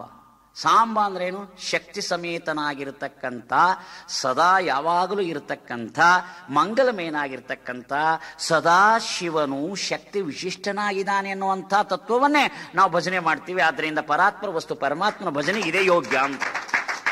ಒಂದು ದೇವರ ಭಜನೆ ಮಾಡಬೇಕು, ಒಂದು ಗುರುವಿನ ಭಜನೆ ಮಾಡಬೇಕು. ದೇವರ ಭಜನೆ ಮಾಡುವಾಗ ಸಾಂಬ ಸದಾಶಿವ ಅಂತ ಹೇಳಬೇಕು. ಗುರುವಿನ ಭಜನೆ ಮಾಡಿದ ಓಂ ಶ್ರೀ ಗುರು ಬಸವಲಿಂಗಾಯನ ಅಂತ ತಿಳ್ಕೊಂಡು ಹೇಳಬೇಕು ಅಂದ್ಕೊಳ್ಳೆ. ಹೌದು ಅಂತ ಒಪ್ಕೊಂಡ್ರು. ಆದ್ರಿಂದ ಕೆಲವರು ಏನೇನೇನೋ ತಮ್ಮ ತಲೆಗೆ ಏನು ಮನಸ್ಸಿಗೆ ಬಂದದನ್ನು ಹೇಳ್ತಿರ್ತಾರೆ ಸಮಾಜದೊಳಗ. ಅದಕ್ಕಾಗಿ ಹಂಗೆ ತಿಳ್ಕೋಬಾರ್ದು. ದೇವನು ಶಕ್ತಿ ವಿಶಿಷ್ಟ ಆಗಿದ್ದಾನೆ ಅನ್ನೋದಕ್ಕೆ ಸಾಕ್ಷಿ ಏನಂದ್ರೆ, ಈ ಪಂಚಭೂತಗಳದ ಅವು ಶಕ್ತಿ ವಿಶಿಷ್ಟದವು. ಪೃಥ್ವಿಯಲ್ಲಿ ಧಾರಣ ಶಕ್ತಿ ಅದ, ಗ್ರಾವಿಟೇಷನ್ ಅದ, ಗುರುತ್ವಾಕರ್ಷಣ ಶಕ್ತಿ ಅದ, ಅದು ಶಕ್ತಿ ವಿಶಿಷ್ಟನೇ ಆಗೈತಿ. ಜಲದಲ್ಲಿ ಅಪ್ಯಾಯನ ಶಕ್ತಿ ಅದ, ಅಗ್ನಿಯಲ್ಲಿ ದಹನ ಶಕ್ತಿ ಅದ, ವಾಯುವಿನಲ್ಲಿ ಚಲನ ಶಕ್ತಿ ಅದ, ಆಕಾಶದಲ್ಲಿ ವ್ಯಾಪಕ ಶಕ್ತಿ ಅದ, ಮತ್ತು ಆತ್ಮನಲ್ಲಿ ಜ್ಞಾನ ಶಕ್ತಿ ಅದ, ಶಿವನಲ್ಲಿ ಚಿಚ್ಛಕ್ತಿ ಅದ.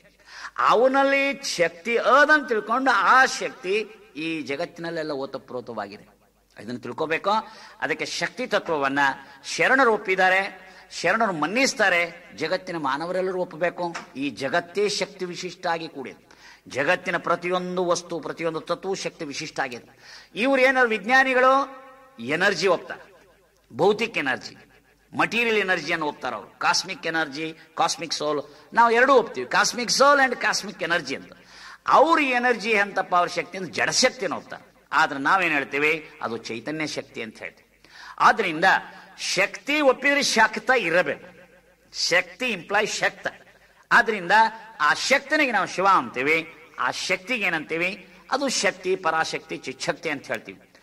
ನಾವು ಅವ್ರು ಒಪ್ಪೋದಿಲ್ಲ. ಆದ್ರೆ ನಾವ್ಯಾಕೆ ಒಪ್ತೀವಿ ಶಿವನ್ ಅಂತಂದ್ರೆ, ನೋಡ್ರಿ, ಚೈತನ್ಯದಿಂದ ಅದು ಜಡ ಬರ್ತದ, ಚೈತನ್ಯದಿಂದ ಚೈತನ್ಯನೂ ಬರ್ತದೆ. ಆದ್ರೆ ಜಡವಾಗಿರುವ ಶಕ್ತಿಯಿಂದ ಜಡಶಕ್ತಿ ಬರ್ಬೋದು ವಿನ ಚೈತನ್ಯ ಶಕ್ತಿ ಬರೋದಿಲ್ಲ. ಆದ್ರಿಂದ ವಿಜ್ಞಾನಿಗಳು ಒಪ್ಪತಕ್ಕಂಥಕ್ಕಿಂತಲೂ ಶರಣರು ಒಪ್ಪತಕ್ಕಂಥ ಏನೋ ಎನರ್ಜಿ ಅದ, ಅದು ಸ್ಪಿರಿಚುವಲ್ ಎನರ್ಜಿ ಅಂತ ಏನದ, ಅದು ಸಾಧುವಾಗಿರ್ತಕ್ಕಂಥ ತತ್ವ, ಅದು ಘನವಾದ ತತ್ವ, ಅದು ಎಲ್ಲ ಮಾನವರು ಒಪ್ಪತಕ್ಕಂಥ ತತ್ವ. ಆದ್ದರಿಂದ ಶಕ್ತಿವಿಷ್ಟಾದ್ವೈತ ಸಿದ್ಧಾಂತ ಅದು ಕೇವಲ ಶರಣರು ಮನ್ನಿಸ್ತಕ್ಕಂಥದ್ದಲ್ಲ, ಜಗತ್ತಿನ ಮಾನವರೆಲ್ಲರೂ ಒಪ್ಪತಕ್ಕಂಥ ನಿತ್ಯವಾದ ಸತ್ಯವಾದ ತತ್ವ ಹೇಳ್ತಕ್ಕಂಥ ಯೂನಿವರ್ಸಲ್ ಟ್ರೂತ್, ವಿಶ್ವ ಸತ್ಯ.